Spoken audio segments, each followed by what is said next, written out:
Hello, and welcome to Annex Games, Annex Theater's live-streamed gaming fundraising event. My name is Laura Johnston. I use she, they pronouns, and I will be your rules lawyer tonight. For tonight's game, which will be the final chapter of our inaugural campaign, you, yes you, have the opportunity to influence the game. Your donations, in addition to keeping Seattle's oldest fringe theater kicking for just a little bit longer, can give characters health, or cast spells, or summon monsters. And now, let me introduce our cast of players. First, Cheyenne. Hi, I'm Cheyenne. I'm playing Olive. She's a bard gnome. Both of us have she, her pronouns. And hi, happy to see ya. Daniel. Hi, I'm Daniel. He, him. I'm playing Hymniferous Groshfonts, also he, him, who is a deep gnome cleric. He also goes by Tiny Heiny if Hymniferous Groshfonts is too big a mouthful. Thank you. Cody. God damn it. Hi, I'm Cody. I use he, him pronouns. I am playing Melisandria, who is a gnome swarm ranger, and she is very, very, very old. Thank you. Aaron. Hi, my name is Aaron J. Shay, he, him. I am playing the character of Thomas the Tank Engine, a warforged fighter, and that's the joke. Thank you. Seranine. Oh, hey Internet, didn't see you there. Guess who's back? Back's again. That's right, it's me, Seranine. You might remember me from websites such as seranine.com. I use she, they pronouns. Bax uses she, her pronouns, and I'm excited to rejoin the game tonight. Thank you. And Dave. Hi, I'm Dave. I go by he, him, and so does my character, although his name is Sue, spelled P-S-E-U. Sue is a turtle wizard. Thank you so much. And finally, of course, our DM, Paul. Hi, everyone. I'm Paul Gude. I use he, they pronouns. And let's get into it.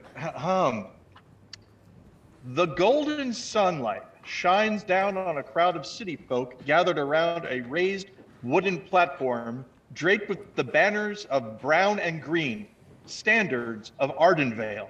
The crowd watches as a gangly, long-torsoed man awkwardly mounts the stairs. The crowd gasps as he teeters towards the edge of the platform and then erupts in applause as, after appearing to yell at his legs, he rights himself. After glaring at his legs for a moment, he pulls out a piece of parchment from his coat pocket and reads to the crowd in a shrill voice. Good people of Ardenvale, you all know me. It is I, your beloved, newly elected human mayor, people persons. Yesterday, I traveled to the city of Gnomton at the crucial moment of my campaign because I sensed a threat there that posed a danger to our fair city. It's a rather long story, and I intend to tell you all about it. However, first we're going to do sort of some broad strokes for the first part of the adventure. Kobolds and gnomes were fighting. Someone stole a bunch of mugs. There was a dragon and some caves. A wizard made a bunch of ponies talk, and someone killed him, and then his ghost had us make a sandwich because there was a giant slug, couldn't read my writing there, a giant slug in the junkyard shared by Ardenvale and Gnomton. That's right. The most important thing you need to know about the story I'm about to tell is that a wizard was experimenting on an artifact that was eaten by a slug. And the artifact was a tiny mechanical man that did sex things. The slug got big, and then we had to fight it. The other important fact to know is that I was very brave up to this point, and my bravery continued. My companion, Eric the Semi-Orc, who is half orc and half mechanical man, needed to be led to safety, so I leapt into his arms and guided him to higher ground. From this vantage point, I was able to see the battle with the giant slug and what came after, which I will relate to you now. So now we're going to go back in time to that fight, and we're going to bring up the map.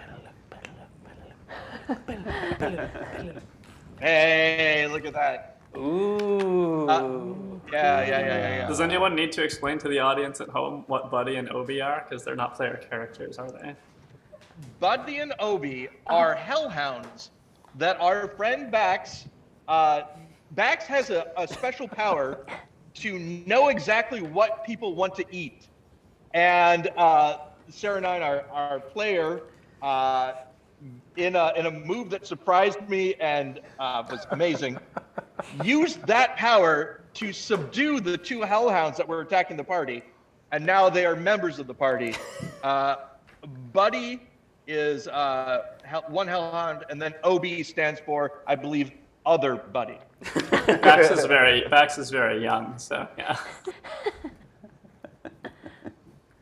And then also appearing, not a player character, the Mad King of Basura, who is sort of the Emperor King of the junkyard that we are now in. He is an animated footstool that used to belong to Olive's family. And then down in the corner, you see the Little Man of Gnomton. That is the artifact that was used to animate the giant banana slug. And yeah. Sorry, say that again, please. Nothing. I just sneezed. Oh, okay. You sneezed and it sounded like sex toy. Did Oh, it? that's Yeah, right. it sounded a little bit like sex toy. That's weird. Yeah. So German yes, for the Little six. Man of Gnomton, having been expelled from the banana slug, is now in a pile of garbage. And that is where we are at the beginning of combat. And we rolled initiative before we ended last time. So I see, according to my notes, that Bax is first. Okay. To the best of my recollection, Hymniferous was like trying to set the slug on fire or something. And so I feel like Bax being Bax, because she shouted no, and then we ended there. It was very tense and dramatic. I think, can I see the map?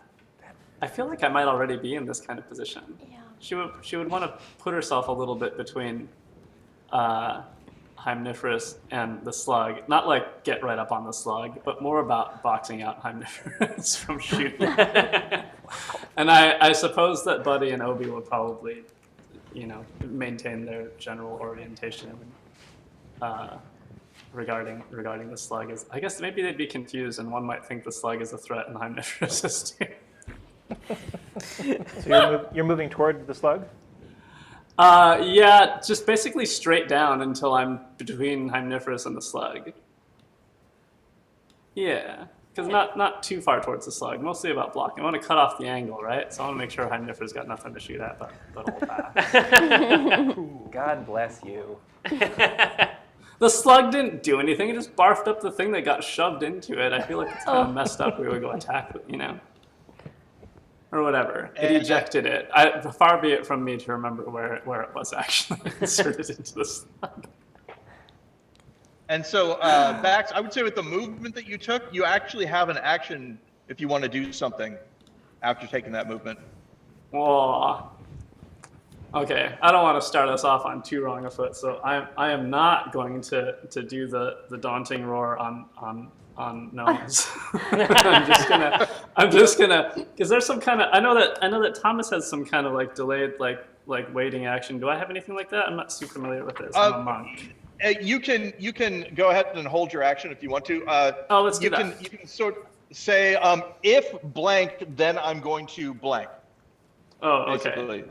I would say something like, if Hymniferous were to suddenly, for any reason, begin to fly, for example, I would jump onto him with my superior dexterity and put my entire body on top of his little gnome body. Just because he's identified himself as a threat to an animal that Bax thinks is really innocent, and the whole thing has no reason to be. Oh, I see him writing. I see him writing. You always put it. If I can make it a little bit more generic, what you're saying is, if Hymniferous moves against the slug, you're going to try to intercede.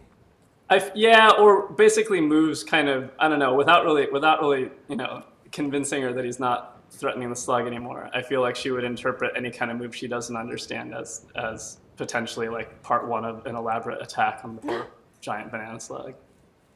Okay, that sounds good. Then we will move on to Olive. Olive, you're next in the order.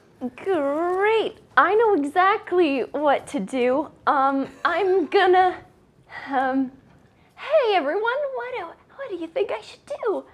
I'm gonna run to the, I have tiny stubby legs, so I feel like I'm probably not the ideal person to do this, but I'll start running to the sex toy who we have to grab. And We have to. we have to. And I'm gonna start shouting to the sex toy who seems sentient and try to persuade him to come with me. What's your movement speed? It's a little tiny, 25 feet. And are you using your action to move as well? No, Okay, so just 25 feet. yeah, just 25. And I'm also, I would say I use my action to, I'm gonna tell the little man of Gnomton, hey, I have some really exciting things for you if you come with me. It is like 30 feet away, so you probably have to shout. I'm shouting it. Come on, little man of Gnomton, little boy. Sorry, that's not appropriate, but it's fun. We haven't met the sex toy yet. You don't know how to talk to it. It's Little fair. tiny thing over there. Come, that's what I say. That's my turn. And I'm gonna roll for that. Seranine's protecting the slug from Hymniferous, but not the little man of Nocturne No. from this fucking predator. Not the same. So I'm gonna try to persuade, and so that's a 9. Yeah, I'd say that's persuading, yeah. Yeah. So Did you say 9? It's a 9. So I'm just running Okay. at this little thing. Okay, all right. Come here. All right, Won't we you? will wait. We will wait for his turn in the order to see how he reacts, because it's gonna.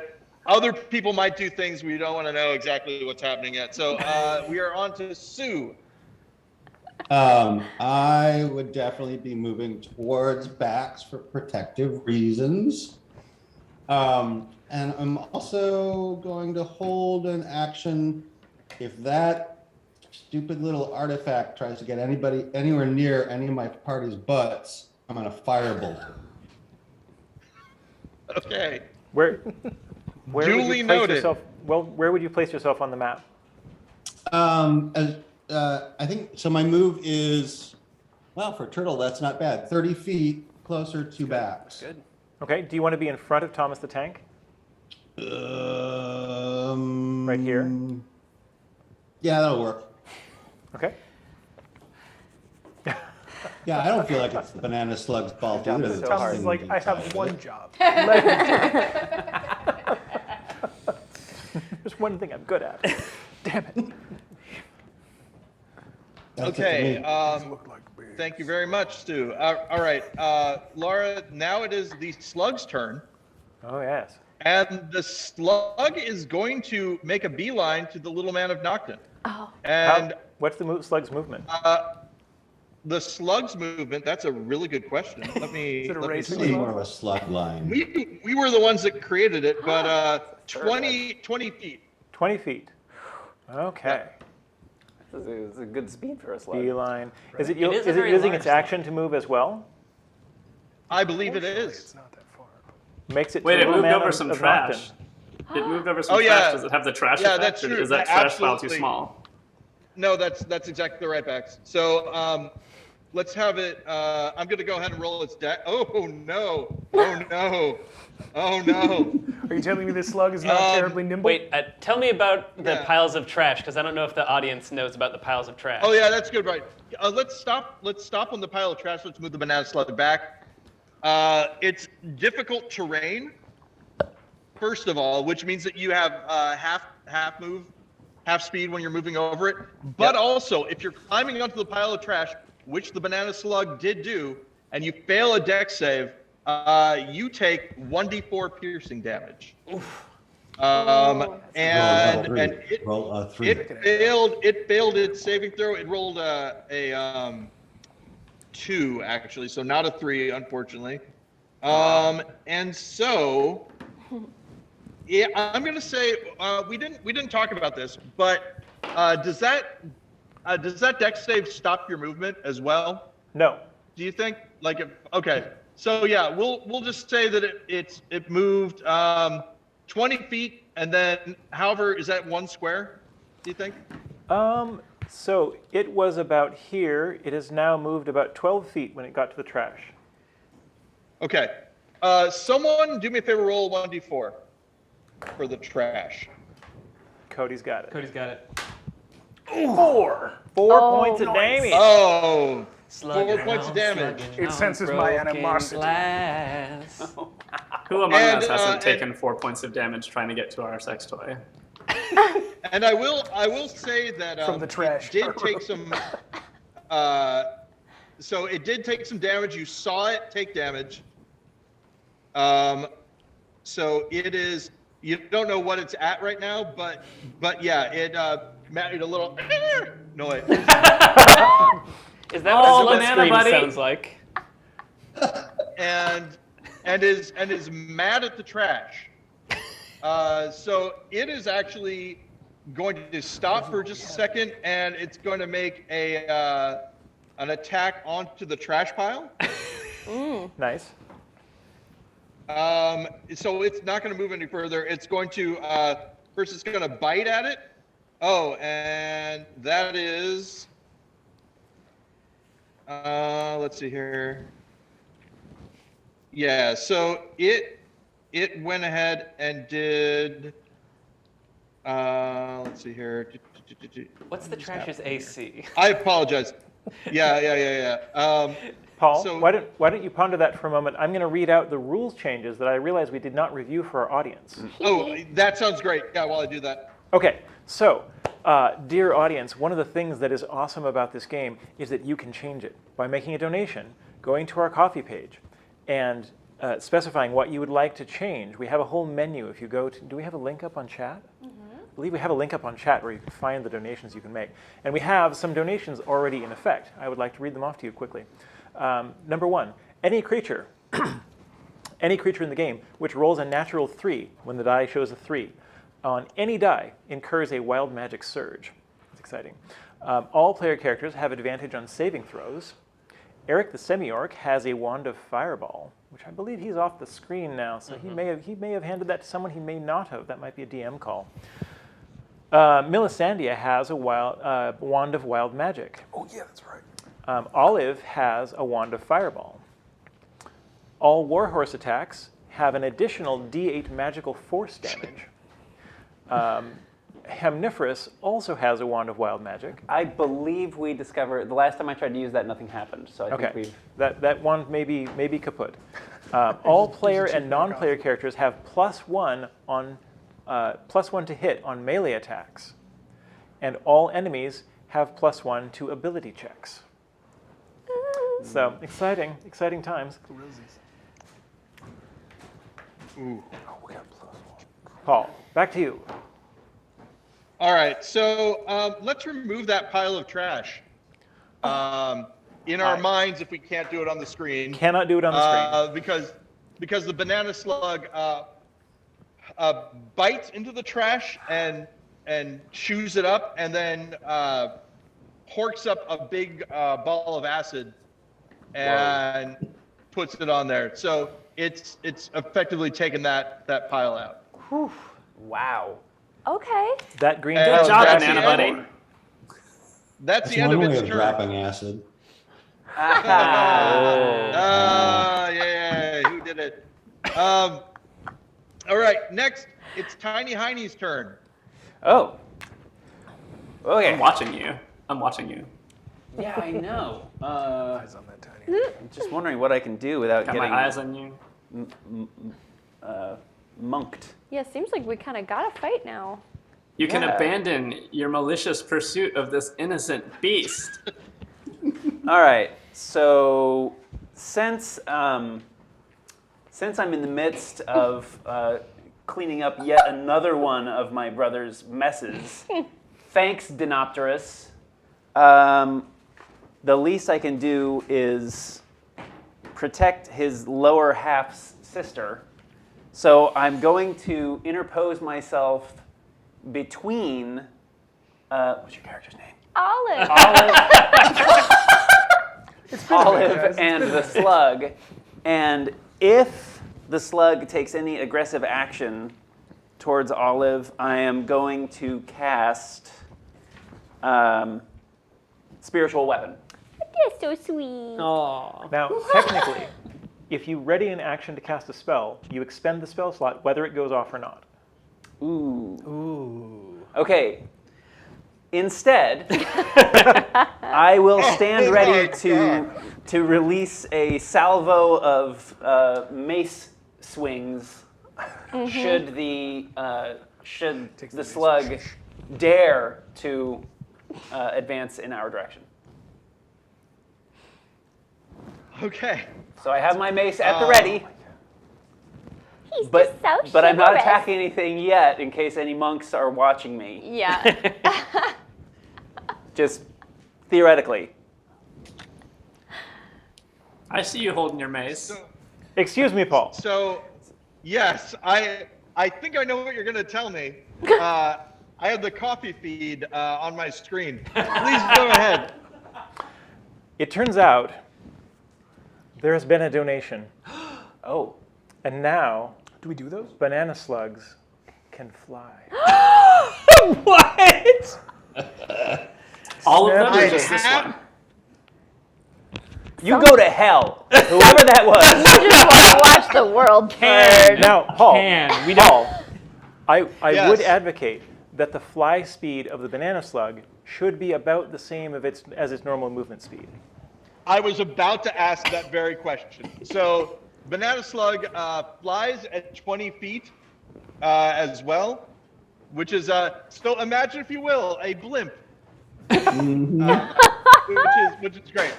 Olive on has mentioned Olive's little legs. Olive is faster than this slug's fly speed. So Okay.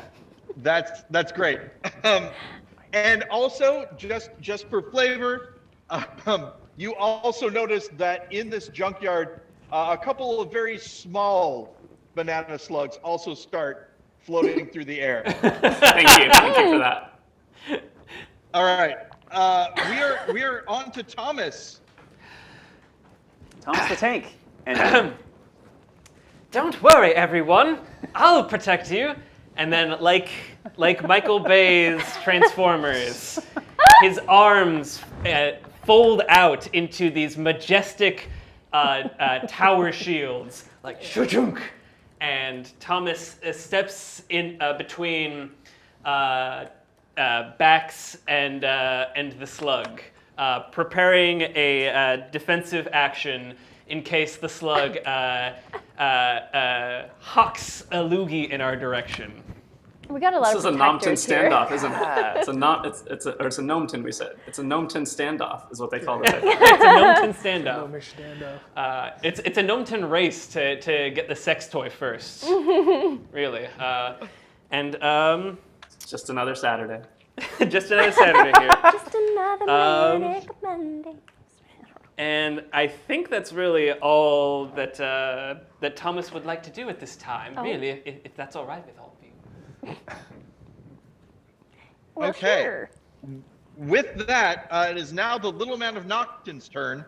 So Olive has made an attempt to lure the little man of Nocton with the promise of something interesting, I think, or how's that go? cool stuff. So I'm going to go ahead and say that based on the check, that the 9 that was rolled, he's like, yeah, I'm good. Yeah, I really actually just came at it like, come here. Come on over. It is going to You're the climb D&D up equivalent of a windowless the van. trash that he's on. And he makes it. He makes it. So let's move. Let's see. His movement speed, believe it or not, is 20 feet as well. So let's move him. He's going to double move. Let's move him 20 feet on top of that pile of trash. Okay. To southwest? Yeah, that's great. Okay. It'd be really funny if we were just kind of going around in a circle around that. Watch the So trash killer. he needs to make a dex save then. He does. Oh, he can already only did. move 10 feet on the pile of trash. It's Yeah. rough terrain. Unless he's using his action. Well, as well. no. So his move speed, and I'm sorry if you guys missed this, I apologize. He made his dex save and he's dashing. Does he do? Are you saying he needs to do another dex save? No, he just needs The the one second deck save. move? I missed that he was Yeah, dashing. I so- apologize. Yeah. So that's why he's moved 20. Gotcha. He can also apparently fly 40 feet, but he's decided to hoof it instead. Yeah. He's panicking. He's not And- thinking straight. Exactly. He just got It's like, I can jumped fly. out. Shit. So, all right. So here we go.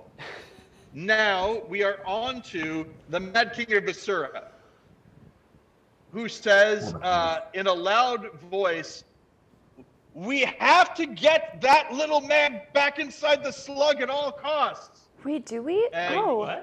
he No. is- Monologuing. and he is running or moving his speed, which is 30 feet. He is doing a double move towards the little man of Knock. Okay, so just a recap, right? This guy is actually insane, right? That is absolutely correct. He is It's in his insane. title, He is right? a- Mad. Right. Yes, the Mad King of Basura is also your family's Clever name. old footstool Yeah. that has been animated. Yeah. I Paul. want to say that we had some idea of why he wanted the man of Gnomton inside the slug. So I west. think that he's actually like, he's kind of on our side because if, I wish to God I'd made notes. yeah, if there was something about all the other chairs and stuff were like, no, you're so dumb because if you do this thing, then we're all going to stop being animated. And we're trying to de-animate everything. That was a part of it. No? Yeah, I will say all of my recollection of where the two sides were was you guys wanted to deanimate everything. He wanted to move the slug closer Bless you. to the the dash of the king is 30 feet to the rules lawyer. So the Mad King of Basura right now they're on the Gnomton side of the junkyard. They're gonna try to get the banana slug closer to the big city where there's more trash, and then there'll be more power. Right. Animate object apocalypse. And Got so it. is the Mad King correct that we have to get the sex toy back into the banana slug? The Mad King is telling you that is what But has we to happen. don't know, Whether right. or not that is actually what is in your best interest remains to be seen. Do we? Your group can decide to do whatever you want. I mean, do the gnomes like the human city? Do they care if a giant slug and animated people take it over? You know, that kind of thing. Kind of Yeah. up to you at this point. Well, it'll mess up all my favorite stores, so you know. But it would, on the other hand, this is not in character, I'm just pointing out, it would mess a lot of things up for persons. I'm just throwing that Meta. out there. True. It would be embarrassing, really Ooh. embarrassing. Ooh. Do it for the rest. Excuse me, Paul. Yes. Two things. Number one, you told me a movement speed, but it passed by too quickly while I was distracted. How far do you want the king to have moved? The king would, with his dash action, will move 60 feet until he hits a pile of trash. I think he's going to try to just avoid that pile in front of him. Yep. Does he go all the way to? All right. He gets right up to the edge of the trash. Once he hits the trash, he can go a little He bit further, but fails he will his- have to roll a dex save. He fails his dex save. Somebody do a 1d4. Daniel. Oh no. 4. Nice. All right. Oh no! Jeez. He falls over, and he not only falls over, but he's on his head, and his little legs, the four little legs of the footstool, are waving like this. Aw. My childhood friend. I know Yeah, what you it's do like remember- being on my back with my legs in the air. It's not good. Oh yeah. Empty You relate. tables and The empty little man of chairs. Nocton goes, "Hey, yeah, me too, buddy." So now we have Buddy and Obi. Oh, am I directing It's- them, or are they kind of doing their own Darren, thing? I feel like they're sort of. you're directing them. Oh, They're okay. kind of they'll do kind of what you want them to. I Okay. think is the way it works. I feel like they're a little bit. I think of them like a little AI kind of thing. Like they have a pretty simple little. Like they're these little beasts who try to keep safe the thing that has been feeding them like reliably or something like that, right? So they want to kind of like figure. I think I said like one is not sure whether Hymniferous is a threat and kind of puts. I think Buddy put themselves between Vax and Hymniferous. And then other Buddy put themselves between Vax and the slug. It's becoming tight quarters in there. Yeah. I know, we're all just packed in on each other, but you know. Yeah, that sounds good. Do I have the positions of Bax and the 2 hellhounds correct? On the I map? can't see it. It seems, yeah. So Buddy should be between as much as they can be. Yeah, there you go. And other Buddy poking can his go little head in. between Bax and the banana slug. And I don't have a sense of scale between the hellhound and the banana slug, so I will leave it to people who know this game better to determine how aggressively posturing towards the banana slug the other Buddy might be in terms of putting themselves or what. I don't know. I think we could safely say that other Buddy is probably going to stick close to you and make sure that he can guard you as well as possible. Yeah. Okay, good. Thank you. And Bax, with that, we're back to the top of the order, and it's your turn. Oh, God. Well, rough news, everyone. I still don't know what's really happening here. Can I take my action to cry and say, Sue, I don't know what to do? Aaron, you have something to say. Absolutely. Melisandre. Yeah, I was not here last time, so I don't know if I'm even on the roster. Yeah. Oh, wait a second. Hold on. Yep. Yeah, give me 1 second. Thank you so much. Yeah, for I mean, I'm pointing that okay out. going last and just dropping in there or wherever, but I just... Yeah. I'll add you. It'll just take me a second. We can postpone my crying. I'm used to I that. had taken you out. Okay, Melisandre, go ahead. Cool. I just want to, again, because I played hooky last time. What, the Mad King, are we okay with him being a viable target? A target? Probably not. Okay. He's trying to help us. In his mad way. Yeah. I think we're on the same side, and he doesn't know that what we're going to do will kill him in the end. Fair enough. Yeah. Okay. So he's on our side, but we're not really on his. Yeah. And okay. So, but it's good so to have him maybe around and helping us. Yeah. Let's make that a third act turn. Yeah. Yeah. I feel like I need to point out, you as the ranger would have clocked this. The only reason you know where you're at in the maze that has been made out of all these junk piles is because he led you there. Okay. Fair enough. Oh, trapped forever in a maze of trash? Sweet. Yep. Okay, well, then I kind of feel like the move is to maybe lock down that slug, although I realize that Vax will not like that. Quick locking vote. down the slug, I don't know how well anybody else here knows Vax besides Sue. I think like immobilizing the slug or like preventing it from doing anything is not going to upset her too much in this context just because like everything is farming. kind of escalating. But if you're like The method remove by the which slug from reality, Well, I mean, like- probably not like that. the method by which I lock it down will not be gentle. Attempt to, at least. Quick little vote. Do we think that the little sex toy should go back in the slug, or that we should take it with us somewhere? Didn't horrible area effects happen in the process of it getting out of the slug? How do we know that wouldn't happen again? Yeah. Am Well, I so, and it remembering that happened right? when we gave it the sandwich, which we were supposed to do. We were supposed to give the sandwich. So maybe, Oh, yeah. okay, was it, oops, the sex toy needed to be in there when we gave the sandwich, or that was the effect of giving it the I think sandwich? that's the effect of I getting thought that was the effect of Yeah. giving it the sandwich. Are we supposed to destroy the little man or something? I think Or take it back to take the it back tower? to the wizard tower. Yeah. Take it back to the wizard tower. Oh, So okay, we're trying to don't put capture it back the in the thing, slug. Great. Yeah. Vote over. Closed. Discussion Sorry, finished.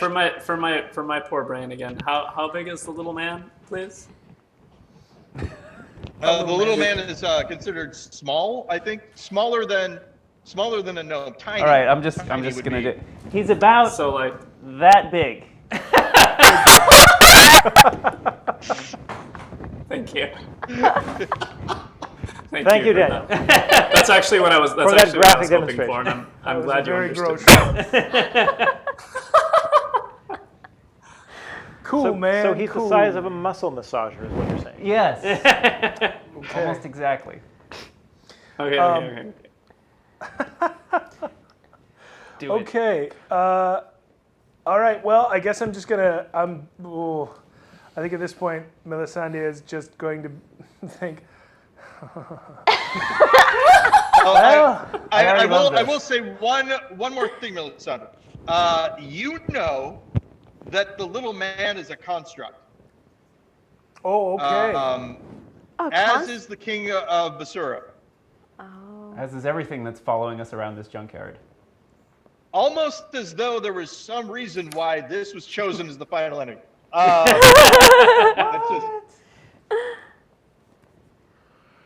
Crap. Okay. So okay. I'm just saying, if the play is to capture the little man, I don't know if that adds into anything or not, but You do want to Yeah. stop a it's slug. a thing. That's what I think is we're trying to do at this point. That slug. I'm glad we cleared that Stop up. that slug. Okay, I'm going to have to attempt to get the slug away from the little man. And there is no way I can do that. That is not aggressive. Yeah. So I think Melisandre is going to use her move action to take a knee because she's old and it takes a minute. And will fire with her crossbow. Can I get a quick measurement? Am I within 80 feet of the The little man or the Benin slug? Senor Schwug, the slug? You are. I was just up and to the right of Bax in that crowd there because I was trying to keep. There I am. You are 69 feet. Nice. 69.69. Yes, exactly. Yep. Double nice. So Melisandre will Nice. look down and she'll look to her rangefinder and go, nice. And then fire. And quickly cast Ensnaring Strike upon herself. And will make a light crossbow attack at the slug. Yeah, let's see what happens. Okay, that's a 21 to hit. Yeah. So the slug's armor class is 14. That's the number. Okay, cool. So yeah, you got it. So can I have the slug make a strength saving throw with a DC of 12? DC of 12, you said? DC 12, yeah. Yeah. Okay, let's find out. Oh no! It did not make it. Okay. I am going to move. So a swarm of cats, ethereal cats, who do look like the cats from the movie Cats with the weird human faces, and the butthole. I want to make sure, in your mind's eye, picture that butthole. It's winking. They will move that banana slug directly away from little Billy Buttplug, whose name I've forgotten. So there's a James When he, Corden cat with. When these 100%, when these multiple ethereal cats with highly visible buttholes appear around the slug, the in the little dark. man Gnomton strokes his chin and goes, "Interesting." And then, so here's the crazy thing about a swarm ranger, that the cats just happen. That's not even part of anything. So now the ensnaring strike takes place. Let me just double check the wordage on snaring strike. Am I correct to think that there should now be a cat icon on the map? No, the cats are not permanent. They just kind of show up after attacks and stuff. Yeah, it's kind of I made her a cat lady, man. She's so wonderful. I agree. Yeah. Okay, so on a successful attack, the slug is now bound in thorny vines and takes 1d6 piercing damage at the start of each of its turn. It can take a strength check against my save DC, which is 12. If it makes a strength check, the effect, it must, as an action, make a strength check. If it beats a 12, this no longer happens. But until it beats that check, It's 1d6 piercing damage at the start of each of its turns. And it Okay. is restrained. Damn. Can anyone else, perchance, just curious, break that snare? Or is the slug the only one who can try? That is, it says the target must succeed a strength saving throw or be restrained. A larger creature, that actually also should be noted. I don't know if this is a larger. They have advantage on the throw. But it's a spell effect. I don't know. It doesn't say specifically. So I will leave that to the gods. More larger than larger. Yeah, isn't the size huge? Spell or can only something be like that? broken by a kiss. Can it Right. be ensnared? At the risk of foreshadowing, right now this is a large creature. Okay. Oh. Cool. So that, yeah. So then, when it makes the strength throw, it's at advantage. So. But Should that's it have been for that initial roll? It's a hell of a turn. I'm gonna.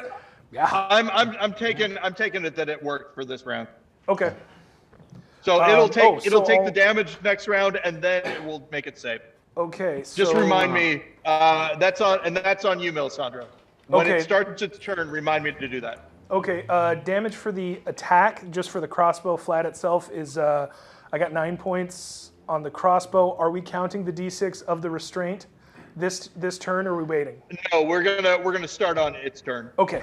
Cool. So that's 9 points of damage. But Piercing. on its turn, it will be automatic. Okay. That it will take that damage, and then it'll make it Okay. safe. I'll just roll. So I'm sorry. Could you say one more time how much the crossbow did? 9 points on the crossbow itself. 9 points. Thank you so much. Did you just roll a 6?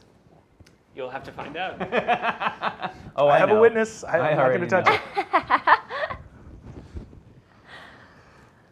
Okay. Bax is going Poor to kill Bax me. is so unhappy right now. She's so unhappy and conflicted and doesn't know what to do. Don't worry, sweetie. She'll make a very nice purse. I don't know. I bet Bax is so busy watching Hymniferous that Bax didn't even see any of that happen. So Oh, Bax is very sensitive. Monks have a lot of perception. yeah, that's true. They That's true. perceive. Actually, I was Perfect gonna ask, situational does awareness.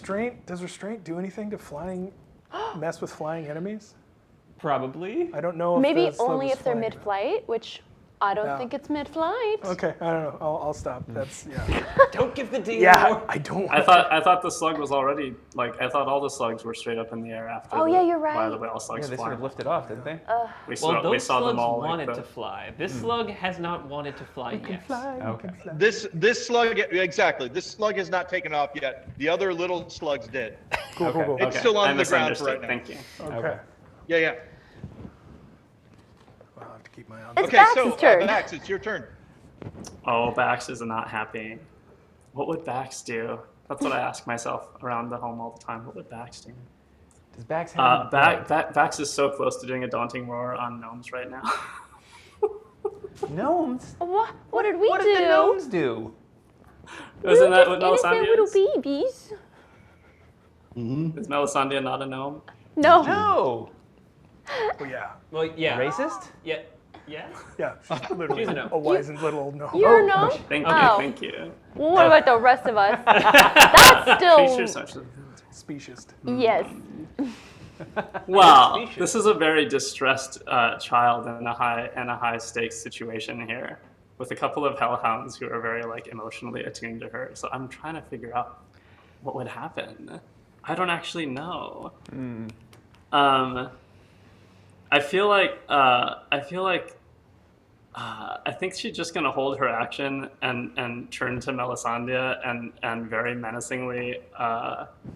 I think disturbingly quietly say, "Let them go," In a minute. and hold my action. It's not up to me anymore. Okay, we'll move on then to Olive. This whole time I've been practicing. And I'm gonna... Okay, can we assume that this little man is a humanoid? Yes, Okay. he is humanoid, but not a humanoid.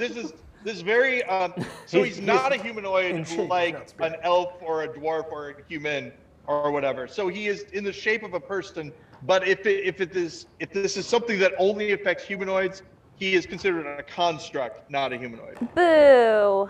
All right. Well then, I guess. But you can persuade me maybe. What's the thing you wanted to do? Well, I was gonna We'll find charm out. person, charm little tiny person. Oh well, I feel as though that is possible because of the unique construction of this artifact. All right. Well, I'm gonna With do a it small then. donation from our audience. Okay. So this is a Wisdom saving throw of 12, Okay. and I'm gonna lean. Now I'm gonna run even closer, so 25 feet closer to the little man, Okay. and I crouch down, and I say, "Hi. I would love to hang out with you, and we could do whatever you want. Let's go. Let's get out of here. It's weird. There's trash. Come on." Have you thought of trying the phrase, "Hey, buddy"? Would never even cross my mind. Yeah, fair enough. Okay, and the DC is 12. Yeah. Wisdom. Did you say? Yeah. Rolled a 14. He's Ah. like, I'm good up here actually. That's I think that we can take this slow. Whatever I want is a little bit too general for me. I usually take direction more than anything.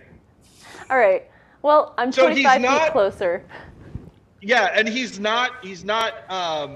doesn't perceive you as an enemy. Great. He's just, yeah. It's just a little wary. So that's where we're, exactly. He's setting some boundaries. Sue. Oh gosh. Can I see if I'm within 60 feet of the banana slug on the map? Show us the map, please. I believe you are, yeah. Oh yeah. Nice. Can you make the sound it made again when it got hurt for me? Okay, thank you. Yeah, I think what I want to do, because I've seen all of these other slugs flying, and I'm wondering if once it's free, it might start flying. So I'm going to cast Phantasmal Force, like to create sort of a replica of the banana slug, but sexier. Or no, not sexier. More like it might be the banana slug's child. Let's go with that instead. What? 'Cause I'm- Oh, okay. yeah, to be like a more protective parental care kind of thing. Okay. Arise in the Banana slugs do slug. this?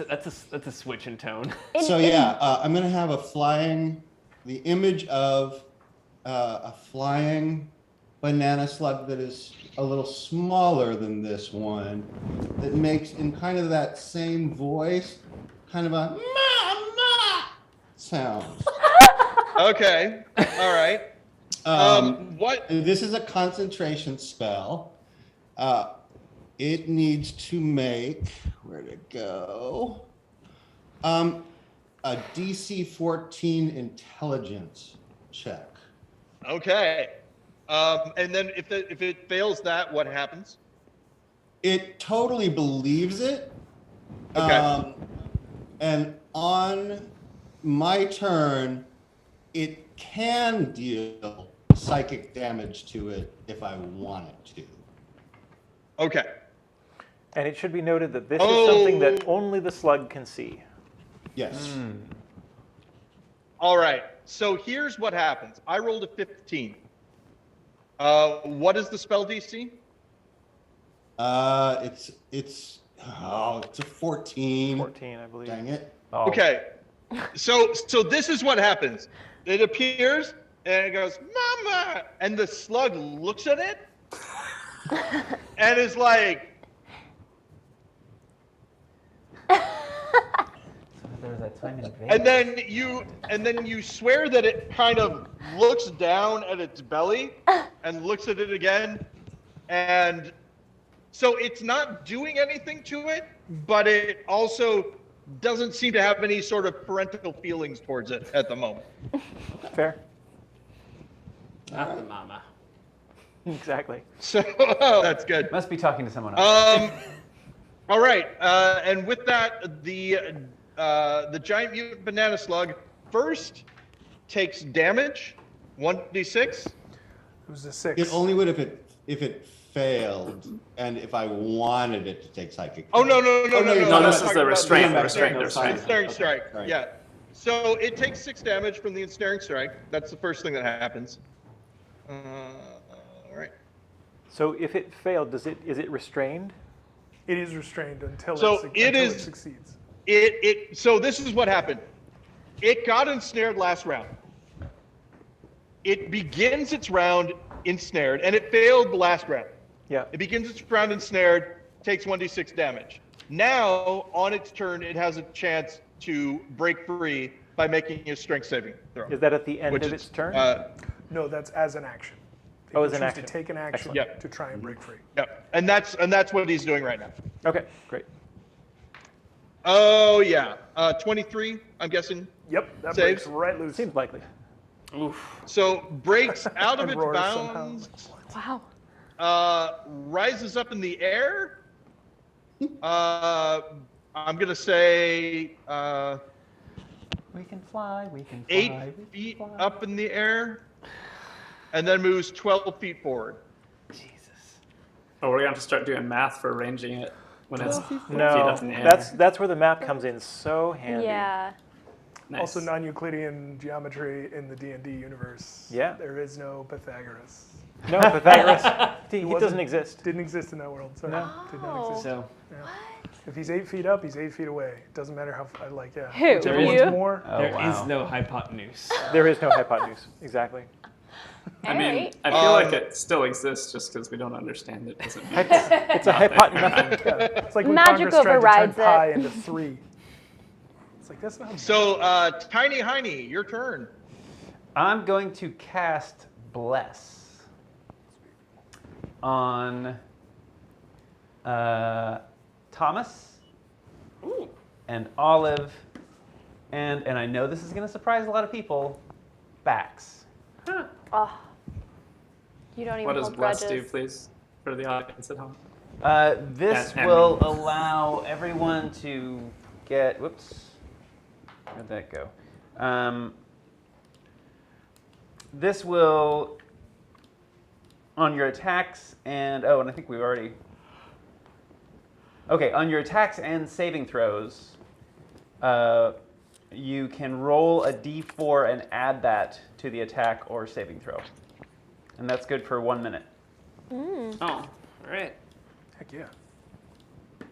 I'll hope Is that as long is as someone is that a someone concentration else. spell? Sorry, what? What was that question? Is that a concentration spell, or does it just last a minute regardless? Great question. I don't think so. I don't think so. I think bless it's just It is not. Nope. Yeah. It's fire Just and a- forget. Nice. Let me just give you a. Set it and forget it. Is someone here keeping track of the 1 minute long and the effect, or do I need to write this down over here Don't- somehow? Actually, Don't worry if about you it. can It's just like- write Yeah, down. there's no way It's it's going to 10 last that long. turns. No. A It's minute gonna be is like- like 10 a rounds. fight. Yeah, it's gonna be the whole battle, really. Yeah. Probably. Okay, so and it's 1d4 for what then? Anytime you make an attack or a saving throw, you get to add 1d4 to your roll. Okay, thank you. Hashtag blessed. Exactly. Wait. Hopefully I can All right. make sense of my Live, laugh, scribbles. love T-shirt. And are you gonna move at all, Tiny Heiny, or are you staying where you're at? No, I'm staying right where I am. I really thought Okay. you said, "Are you gonna poop at all?" It's like, But you gotta go. Eventually, You gotta go. Tell me now if you gotta go. You gotta go. Hey. tiny heiny. because I'm not stopping. Look. In the immortal words of Ian Malcolm from Jurassic Park, when you gotta go, you gotta go. Thomas, it is your turn. Ah!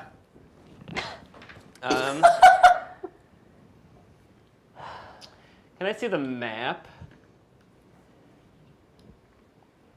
I'm gonna run towards the little man. How far? I have a running speed of 30 feet walking. So if you run in a direct line, you will have to cross over the garbage, which means that you'll get to, I think, about there in your movement. If you use your action to move, you can then move another 30 feet beyond that, which will take you to there-ish, around King Basura. But you also have to roll a dexterity saving throw. Okay. If you run around the garbage, you could get to around there. Okay. Think Thomas is going to plunk, plunk, plunk around the garbage because he knows that his strength is not climbing things. He's going to go around the garbage and he's going to save his dexterousness to climb up the garbage when he needs to get to the Little Man of Gnomton. So, Are you using your action to move as well as your movement? Yes, I'm going to do everything moving. Okay. With just imagine this giant Autobot with massive shields pumping through the air as he's huffing and puffing through. We're gonna weld a cow sweeper onto one of your shields. Through the trash, just blow it to hell. Maybe not graceful, but still impressive. Not graceful, but definitely imposing. Yes. You do have to roll a dexterity saving throw. You've entered the trash. I've entered the trash. I will roll dexterity.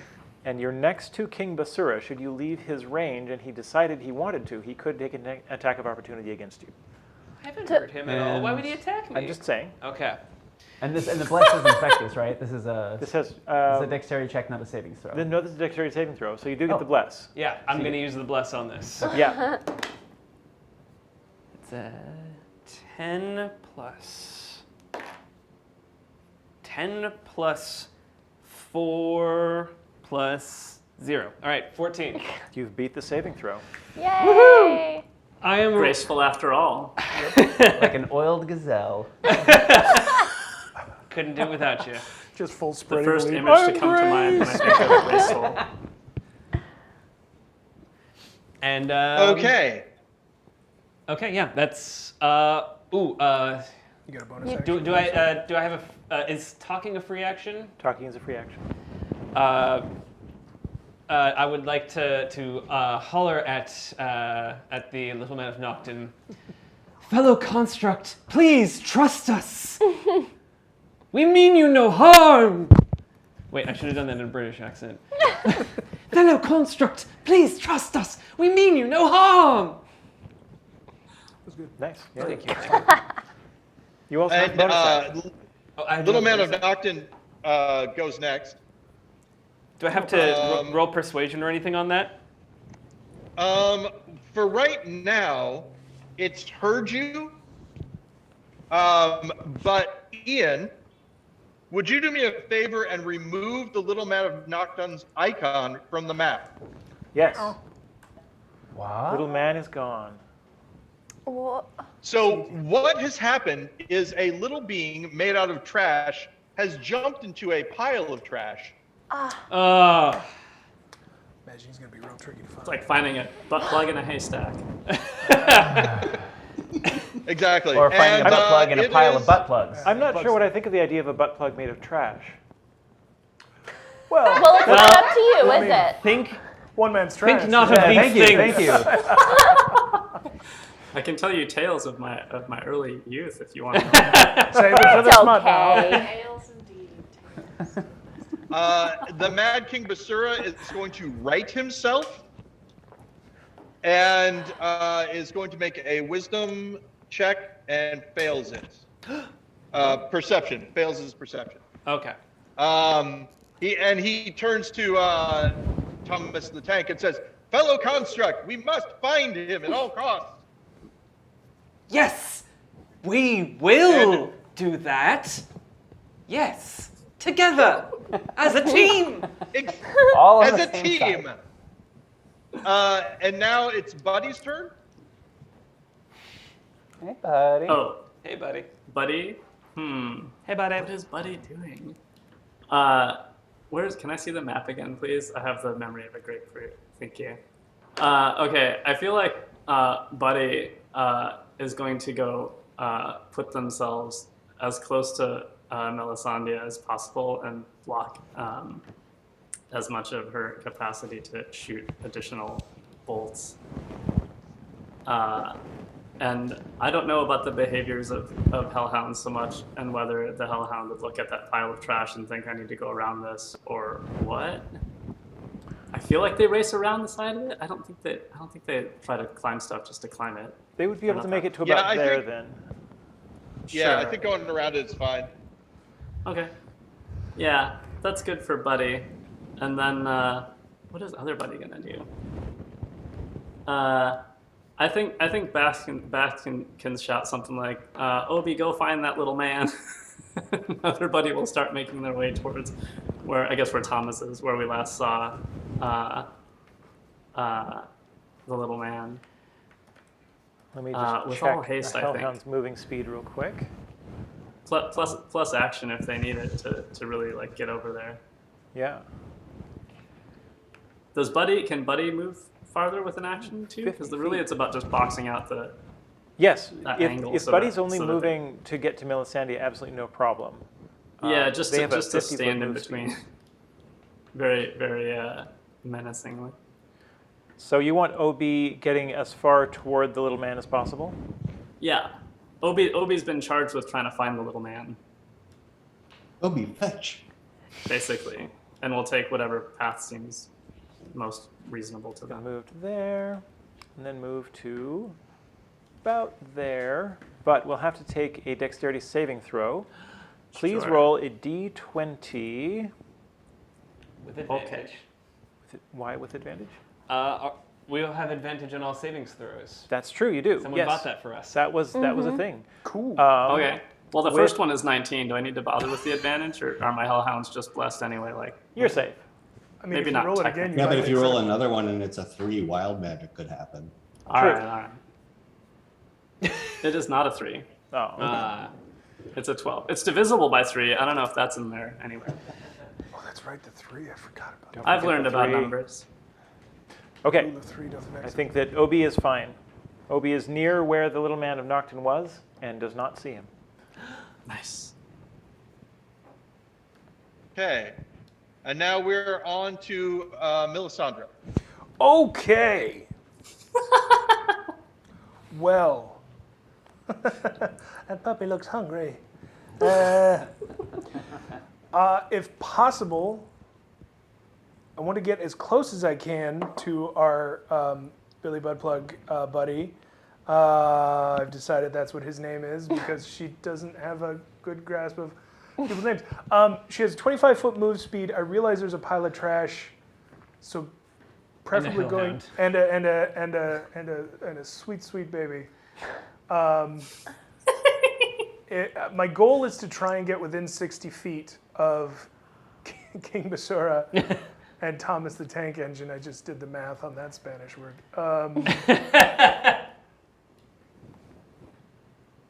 So you're able to move to there without taking any damage. Without taking, and that's Would- if I dash. That's with your dash, so you don't have any action left. Is there Your distance to the slug is 28 feet. Your distance to the last known location of the sex toy is 65. 65? Would Okay. Buddy take like an attack of advantage? Because Attack of opportunity. Attack That's of only if opportunity. Buddy Would- is actively hostile towards me. Would Buddy want to attack Melisandre? Serenine? Buddy would Buddy want to can try. halt Melisandre's movement, so I don't quite understand how this plays out because I don't think Buddy has been charged with like hurting Melisandre or like killing her, but just like aggressively interfering with her movement. obstructing her. Hall. Hurting. So Yeah. maybe it's like we're Grapple? on difficult terrain. Sure. You've got to evade her. Paul, may I suggest that Buddy makes a bite attack without intending to cause damage in an attempt to hold Melisandre? Or it could be a Yeah, we could- like a dexterity I challenge. say if Buddy makes the bite attack, then it'll grapple. Is All this, right, can let, I ask- let me roll for the Hellhound. Oh, thank you. Okay. Hellhound rolls a 15 to hit. Good job, buddy. I'm an AC 14. I would ask if this is a reaction that Buddy has. Is this something, I'm not sure, is this happening in the middle of my turn or is this a... I'm considering This this is- an attack of opportunity. Buddy is taking an attack of opportunity against you with an intent to grab your pant leg or something and keep you from moving out. Oh, okay. So Buddy has latched onto you. You can now make a strength saving throw to disengage from Buddy and keep moving.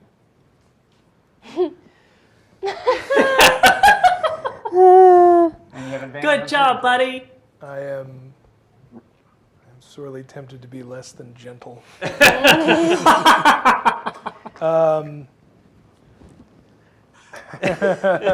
What would Melisandre do? Honestly, Melisande would probably sick her cats on him. And Let's the most do it. effective way to Escalation. do that without... However, you would know that that wouldn't get you free. If your goal is to keep moving, you would make the strength check. If your goal is to punish Buddy for doing that, then by all means. What if Buddy is forced to move 15 feet away from me by ethereal cats? If without making the strength check, I would say you probably get dragged with him. Oh. Please, does Melisandre know that? Because I just want it to happen at this point. Cats and dogs living together. I just wanted to chime in and say I agree with Laura on this. The strength save is a thing that almost would be, I think, automatic and physical, and then anything that Melisandre would want to do after that can happen. But I see no reason why you wouldn't make that strength saving throw first. Okay. I agree. Does that make sense? At Makes this point, sense I to just me. make a strength saving throw. Make a strength saving throw, Okay, and we're at With advantage. With advantage. and it's going to be against. Paul. I'm just going to say it's against the Hellhound's strength score. Okay. Yep, and that's 17. 17. I just got a 20. You break Wow. Oh, there you go. Okay. Melisandre moving with a Which purpose. is astonishing because I have a strength of 8. Molto bene. Well done. You can't actually roll. Oh no! What are you proficient in strength for saving throws? Hang on, let me double check that. I do know that I'm at a +1 strength saving throw. Yes. So you rolled an even 20, I rolled a 19 +1. but you have a -1 on your strength. No, I have a +1 on strength saving throws. Oh, I see. Gotcha. Because Thank you. it's a ranger. I think it's because I'm a ranger. Thank so you. I get That's the good. +2, which puts it at +1. So you're free. I'm with it. You have been waylaid, Cool, though. cool. No, I don't think that changed your course. I think you were able to just rip free. It doesn't affect your movement. Oh, Yeah. okay. Great. I'll bill you for the sleeve. So Buddy will bill you for the tooth. if oh, now I'm trying to think whether I want to take 2 movement. Oh, did you only move the ones? Well, Because I mean, I wanna we get within- went back and put this interruption in, right? So like maybe Melisandre's not going to dash, but do something because of Buddy trying to stop her. I Yeah. think is what's Well, happening, right? I wasn't completely committed to the idea of dashing. I wanted to know if I could get within 60 feet, but it cannot. sounds like I cannot even if I dash. Correct. Then I'll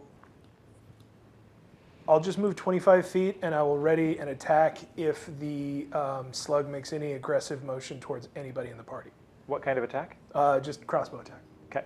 Yeah. Sounds good.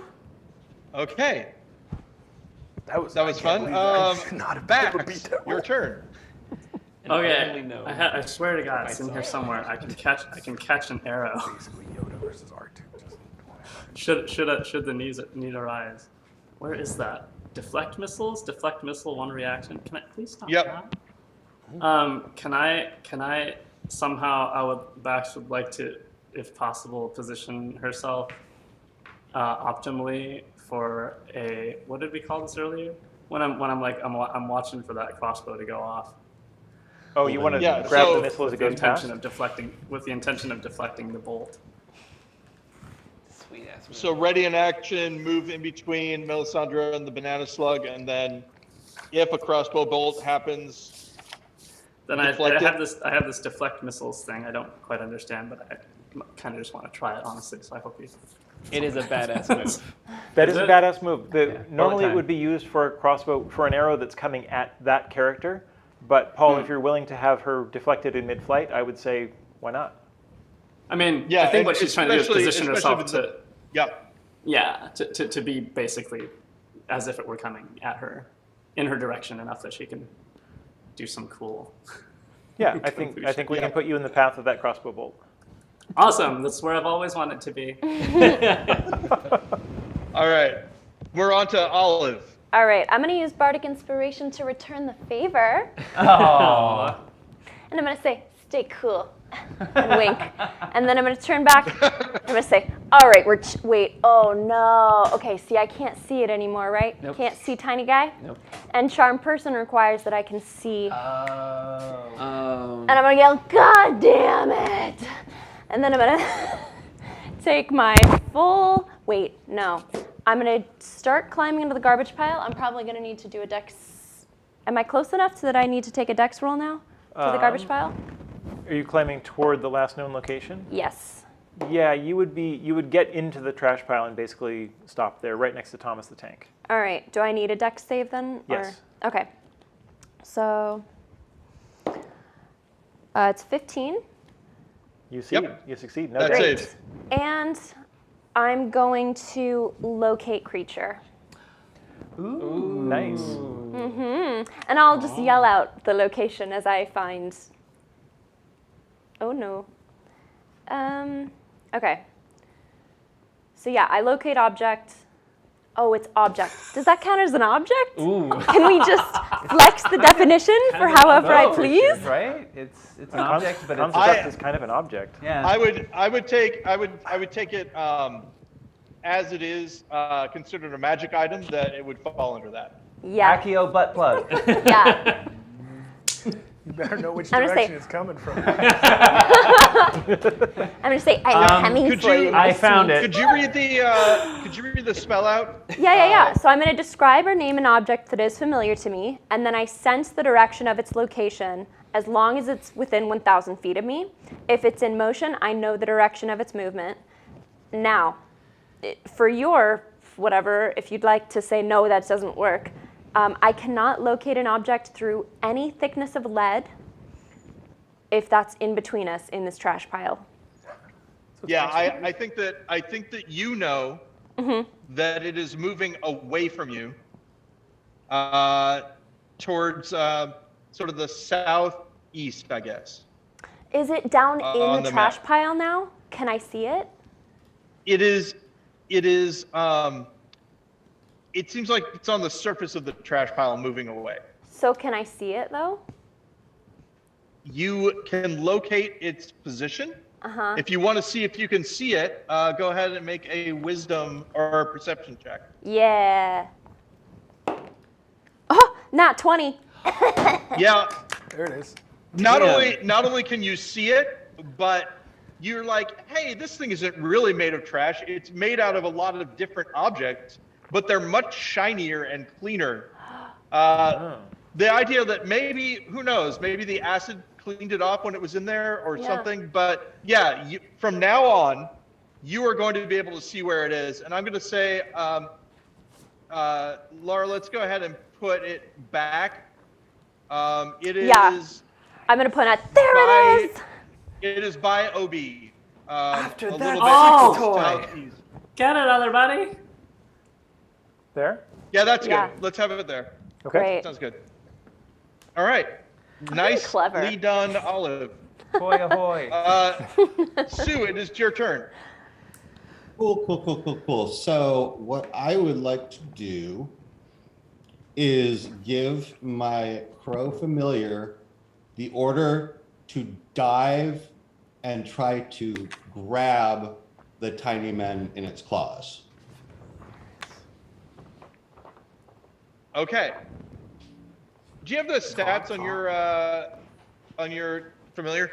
Oh, let me find them. I mean, I think a crow is bigger than that is, just from the crows in my own backyard here at home, but not a lot bigger. So hang on, let me find. Specifically, I'm looking at what I'm looking Sure. for. What the crow's strength is. Yep.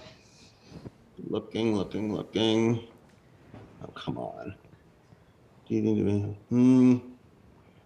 I find a raven under monsters, but not a crow for some reason. It's weird. I would guess If you're that- cool with using Raven, we'll just use Raven. Okay. unless- Yeah. Ravens do significant What work. stat is it you're looking for? Strength. 2.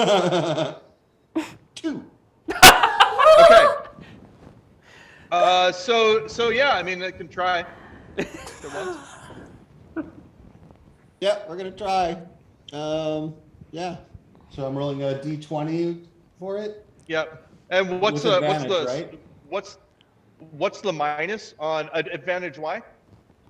Because we're rolling for everything on advantage, I thought. I thought that was only for saving throws. Are attack rolls Yes. also advantage? It Attacker is- advantage as well? It is for. Where'd it go? I don't think Sue was blessed, right? Because if it is for Sue's not. It's if on it is this for attack, I think that a lot of people haven't been doing that, so they should Well, start. You No, have a plus so 1 on melee attacks and advantage on saving throws. advantage on saving throws. Okay. Yes. So plus, so what's the Ravens minus? 4. On strength? -4. -4. So only -3 Okay. Oh, right. That's Huh. on this roll. Okay. Here we go. 7 minus 3 is 4. Nice.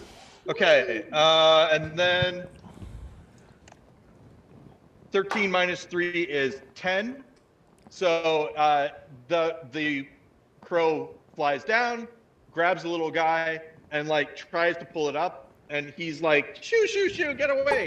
So that's where we're at. The crow is with him, but does not have enough strength to pull him up off of the pile. Okay. Yeah, it will.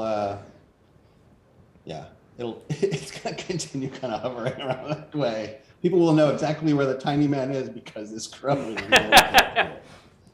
And that takes us actually to the banana slug. And the banana slug, seeing the crow fighting with the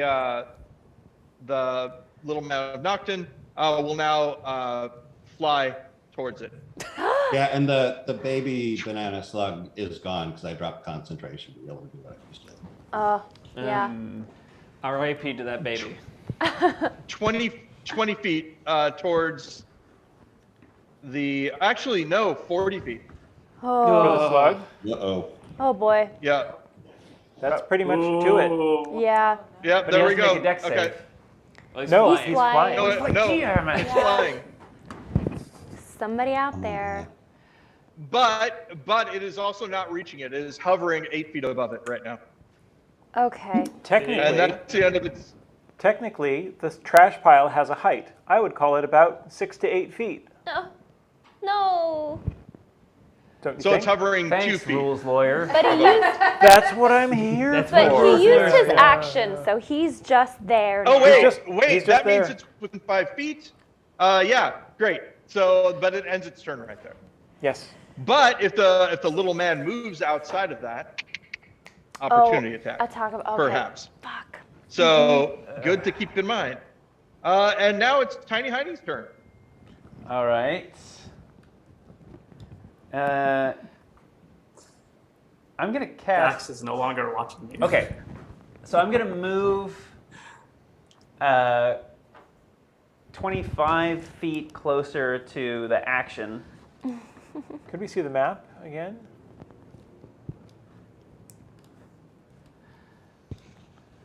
Putting you about there. Yeah, and I'm going to cast Bless again. This time, What's the range on Bless? that's a great question. Stand by. Hopefully it's farther than, 30 feet. Well, allow me to draw you a 30-foot circle. I'm not going to cast Bless again. I'm Yep. going to use my action to move another 25 feet closer. All right. Yeah. 25 feet gets you right up to the edge of the trash. Okay. And I will end my turn. I'm so glad there are no area effects from any enemies because you all are bunching up like nothing else. It's a great plan. We Yeah. like each other. Just want to be close.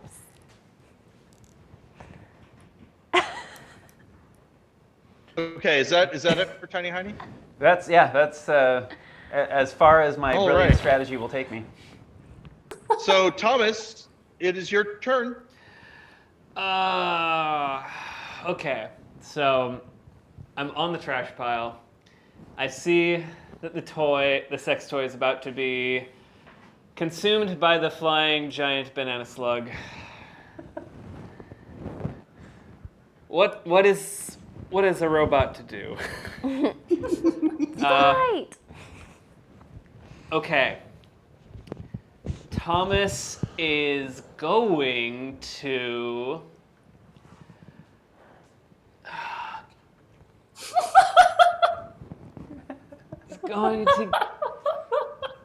It's going to get in between the sex toy and the giant flying banana slug. You cannot. Cannot, okay. How close can I get? You can get right up next to them. You'll have to make another dexterity saving throw, but you can get to about there. Okay. You could attempt, if you like, to get between them by force. I would say that that becomes a contested strength saving throw versus the slug, most likely. Or you could try and shove the tiny sex toy out of the way. But you'll have to bend way over because it's way down. Yeah. I'm sorry. I just the description wasn't working for me. You could Okay. you could just drop your ass straight down on it, and I bet You could just land on and the the banana tiny slug man. would not have a But- good opportunity to get. You could to just sit on the little man. But That's what I'm saying. That's exactly. You want are him to be happy. anticipating a lot of things about robot anatomy that I think might be somewhat presumptuous. Robots have apertures. That's all I'm saying. They do. They might not You've be been talking in the about the places transformation. where we all have them as biologicals, okay? All I was suggesting was that you crush the tiny man into the trash. Oh, I don't know what you were okay. thinking. Has Yeah, anybody get your seen mind out of the Everything Everywhere gutter. All at God. Once? Just checking. Out of the butter. Okay. I'm okay. really sorry. You're fired. Oh, God. I think that Thomas is going to try and force his way between the slug and the toy with the power of his mighty shields. So I'll have to roll dexterity and strength.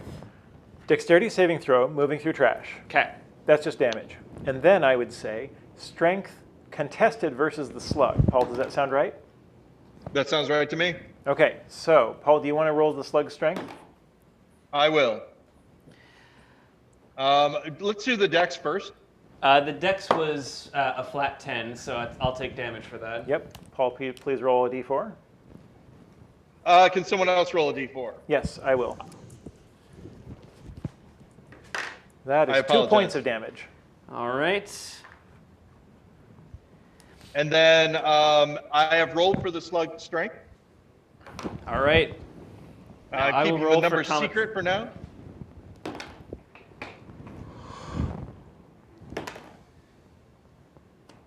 Oh no. That is a 13 strength. Oh, wait. Is there a +1 on that 13? By any chance? Or an advantage Really? on that strength? no, it was Do either of those two happen? No. It was a plus. And Thomas is not... I have a plus Sorry. 5 on strength saving throws. Wow. So it was and that's originally with the plus... Or... Well, here's my question. Are there any other things that you have? Bless. Anything else that you can do to raise that number by 1? You are blessed. I'm still blessed? Roll a d4. Yeah, for the whole fight, I thought we said, right? Okay. I did use the bless. It doesn't go away. It's You for a re-roll whole it. minute. Oh, Bless okay, for each, okay. Yeah. Then It I will affects all use of you. that Nice. blessing once again. And that is once again a 4. Nice. So that's 17. 17. And Tiny Heiny, what is the name of your god again?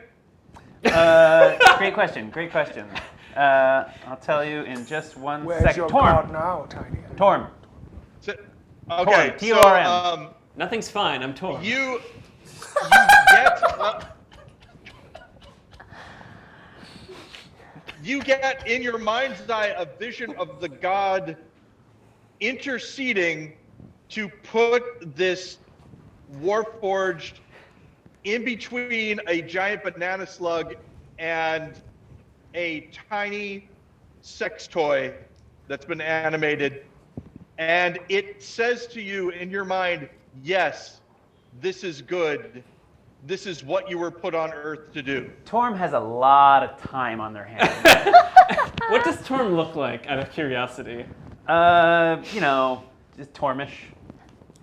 Okay. So Tormescent. giant. And so you have placed yourself between the slug and the little man of Nocton. Ta-da! Oh, look at that. Hold!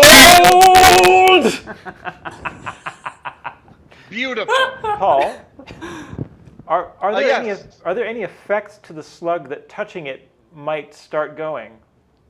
Any slime effects? I have a thing that will happen on the slug's next turn, but at that point in time, I will let you know. Oh boy. All right. At this point in time, nothing happens. But I do have a question, Yes. and I'm going to be as cryptic as possible. Do you remember the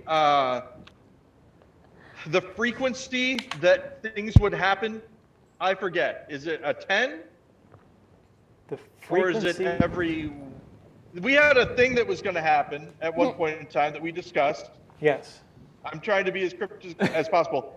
When would that happen? Would it happen on a 10? It's when the slug grows, isn't it? I'm calling it. I don't remember specifically enough what it is that you're referring to, unfortunately. Text each other. Text each other. Our Can you say it in Pig Latin? No. our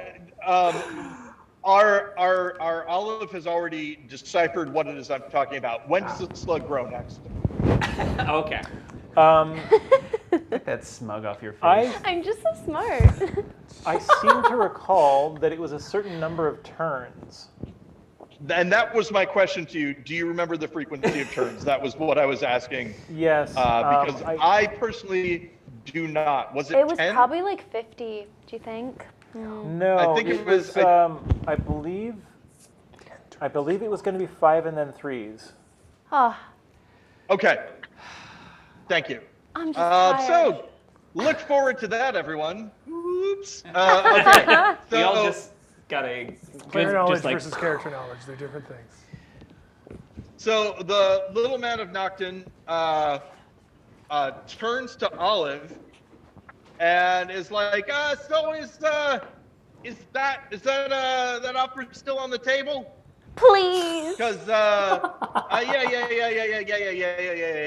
And he is going to move. He has a speed of a fly speed of 40. Oh, And he is going to fly over to Olive. right into my arms, little man. Provoke. wow. A flying sex toy. My dream. It could be a nightmare. Oh. Make sure you can get the off switch. And he says, look, we can negotiate what happens later. Right now, I just want to get out of here. That is exactly what I want to. Great. All right, come on, everybody. Let's blow this joint, he says. Or just And leave. I'm working on it. that goes to the Mad King of Basura, who screams, "No! You cannot leave!"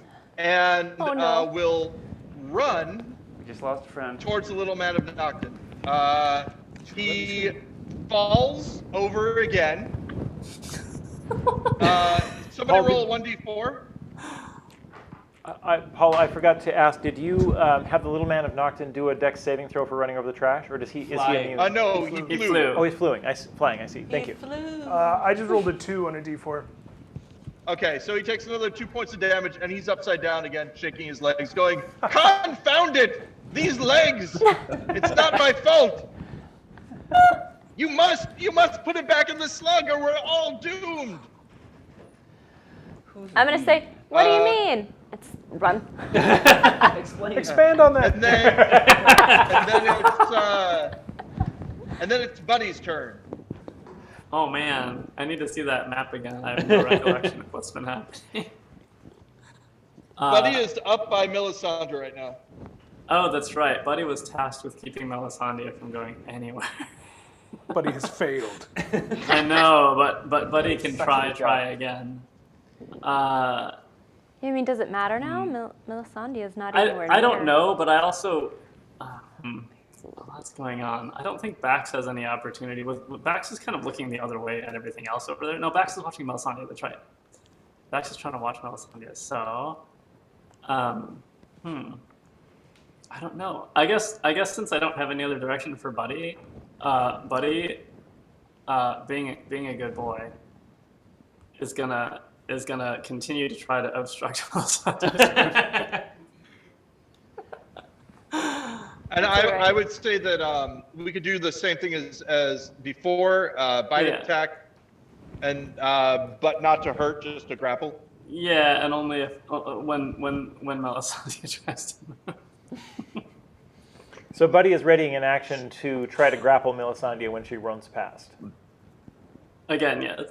No one's told Buddy to stop stopping Melisandre, so. I think that'll. And by no one I mean Vax, who doesn't. So have time to the do way it. I'm looking at this is Buddy's got his paws down and his head going back and forth like this, wagging its butt back and forth, going. Yes. Yeah, this is all very playful for Buddy, I think. Who's a good boy? Okay, and then the other one, Obi. Yeah, Obi had been charged with trying to find the little man, so Obi is probably gonna just dash straight towards the little man wherever they've gone. So just towards me through then. the trash and everything. Obi should make a dex save. Yes. Am I rolling that, or I thought Laura was rolling some of the Hellhound stuff? So I'm Yeah, not I sure. would say, Laura, you could do that, right? Sure. It does not make its dex plus save. one to. Oh no. Okay. Roll the 10, so a total of 11. Roll a 1d4. I will do that. 1. Okay, Buddy yelps a little bit. Oh, that's Obi. Yeah, sorry, Obi. Did I? Yeah, I did that right. Okay. And now we are at Melisandre again. So I'm going to describe what I want to do. Let's figure out. This is the best. Work with me, people. So I have a wand of wild magic. Oh man. And I would Yes. like to appeal to Buddy's more canine instincts. Oh no. And I'm wondering if I can try and use power word fetch on Buddy and see if I can't just wing the thing up the trash hill, which on the map I think would be to my right. But I love realistically, this plan. Melisandre would be to her left. Yeah, and just see if Buddy wants to go fetch the sticky. God damn it.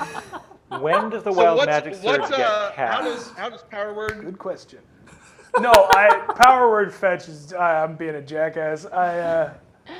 Although she would do power word fetch.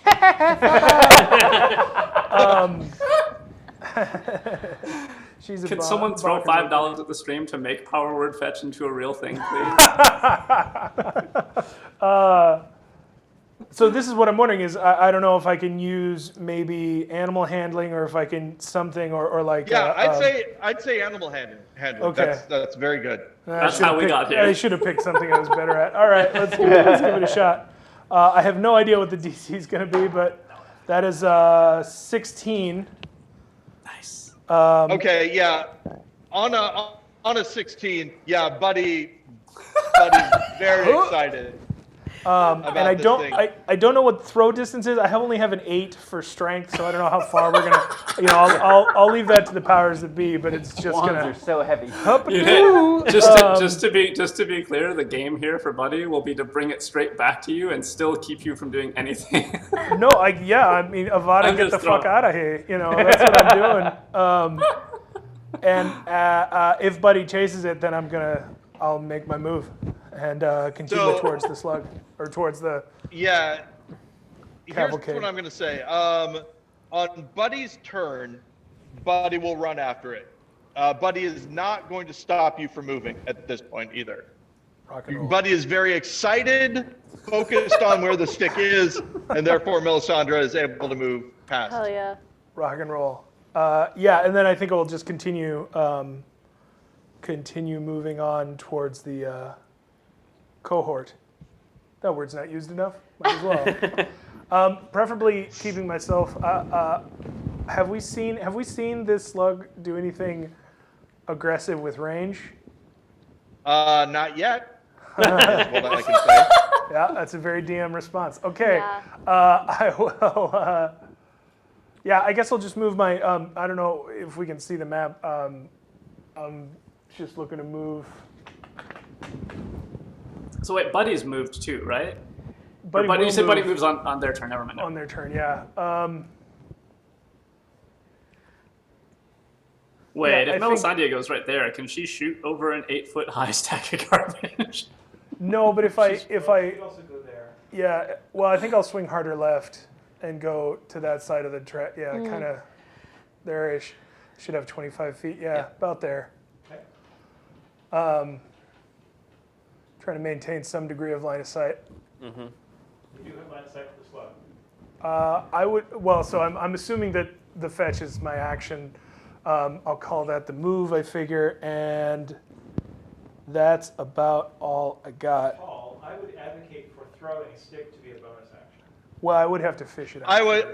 I don't know. Yeah, I would say I'm gonna go with that as well. Oh, okay, Um, okay. All right. Just for yeah. Rock and roll, Batman. Cool. Okay, well then, oh God, fucking banana slug. Banana slug. Bax will get over it. I'm gonna shoot the banana slug again. Yep. I'm gonna try to at least. We'll see what happens. Does that movement mess up my? Because I'm no longer in the path. yeah, but, I like, don't think you can catch it. Well, it's deflected. I mean, if I catch it, that's maybe a nat 20. That would be some go-go gadget arms. I would Well, but she's very fast and can move and all this sort of stuff. So I'm asking. I don't know how this happens. You cannot move as a reaction. Yeah. You can take an action as you can Well, like preload the- an action as your reaction, but you can't use your reaction to move unless Right. that That's was- what I'm saying. The reaction was to try to deflect any bolt that Melisandre would shoot. So I don't know like what my Yeah, I like, feel as though leaping or what? Melisandre moving before shooting the bolt kind of circumvented Okay. that. I'm gonna say Thank you. for right I now. agree with that. That's 19 to hit. nice. Yeah, I believe. Yeah, that hits. Okay, and I'll use the same ability. Move that slug 15 feet the fuck away, as the French would say. 15 feet. Which direction? As I'm Is seeing, that something that you know, can control? Little man and my crew. Yeah, 15 feet horizontally. Now this is not going to affect its altitude. It's purely horizontal. What's the hypotenuse? 15 There feet is no straight. hypotenuse. Yeah. Damn it. 'Cause it's What's the cosine 2 on the feet up. tangent? I don't understand. I haven't done the Sokotoa in a while. If we can't, just 15 feet, I think straight to the right. Let's just call it that. Just away from the group, the body politic, the crew, and then it like starts it spinning and then it goes 15, yeah, 15 exactly. feet to the right. exactly. I'm saying like that. Yeah, 15 feet that way. And Just I'm going to away. say, even just for flavor, it pierces it a little bit, and a little bit of air comes out of the like wound pushes and it. pushes it that way. And that's 10 points of damage. What? Yeah, that's make it. you a little tear in it. It's filled with air. Yeah. I damage and control. What? Makes a little noise. And Melisandre be like, was that? Oh no, that wasn't me. Okay. Nice. She's not shy. but- Okay. Bax, we're back. Oh man, I need to see that map again. Oh yeah, shout Wow. out to Foundry Virtual Tabletop for this wonderful map. Oh, indeed. Yeah. Thanks, Foundry. Thanks, Foundry. Okay. I feel like at this point Bax is done trying to have a reactive way to stop someone from hurting the slug. But I feel like the move that she would be most likely to make is interfering with the other player, which is to break the crossbow. So I don't know if that's like, I have to imagine something else that she might do that is not that for some reason. Oh boy. Oh, jeez. So what you're Well, talking it's not about- Melisandre that she's gonna break, just the crossbow. That's still pretty big deal. Yeah, that's. I mean, you know, Somebody's you do you. weapon. I'm just She impressed. still has her knitting needles. She'll be fine. Okay, I will say this: since we're at the top of the order, and Bax is considering doing something to another Revolutionary. player's stuff and all that, why don't we take a break at this point, and we'll come back right at the top of the order with that. Nice, good cliffhanger. Yeah. Good Co- thinking. Cody, Good Yeah, thinking. yeah. Not personal. It's just business. And I would pretend that was my idea, but that was actually the rules lawyer idea, and I co-signed. So, I'm gonna need to see more of those ears. so Aw. Very good. Very good. Oh my god.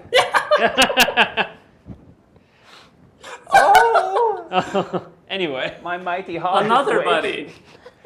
thank you, Paul. So everyone watching at home, we're going to take a 10-minute break. I am showing 8:43. Let's come back at 8:55. Woo! 8:55. aye.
Hey everybody, we're back, and we are at the top of the order.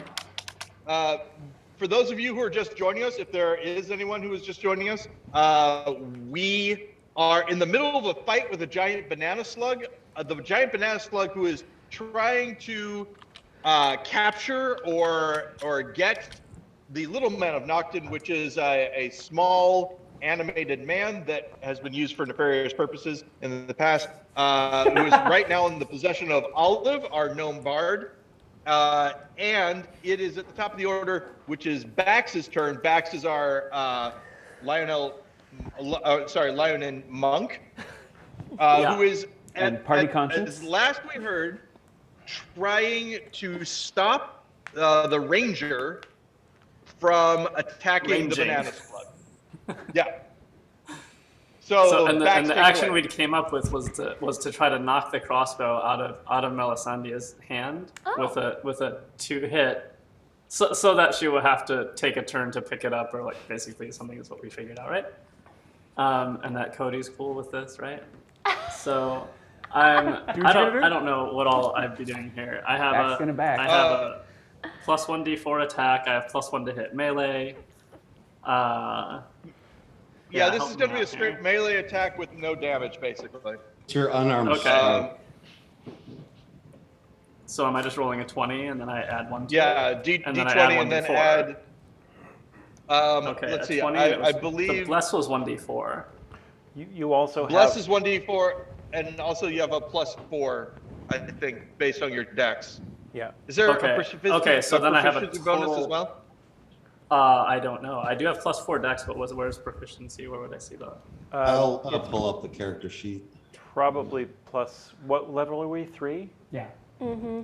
Is it +2 at It that says point? +6 dexterity. Yeah, that sounds right. So, Well, so then you no, roll, that's roll saving 20, throws. That's add saving 6.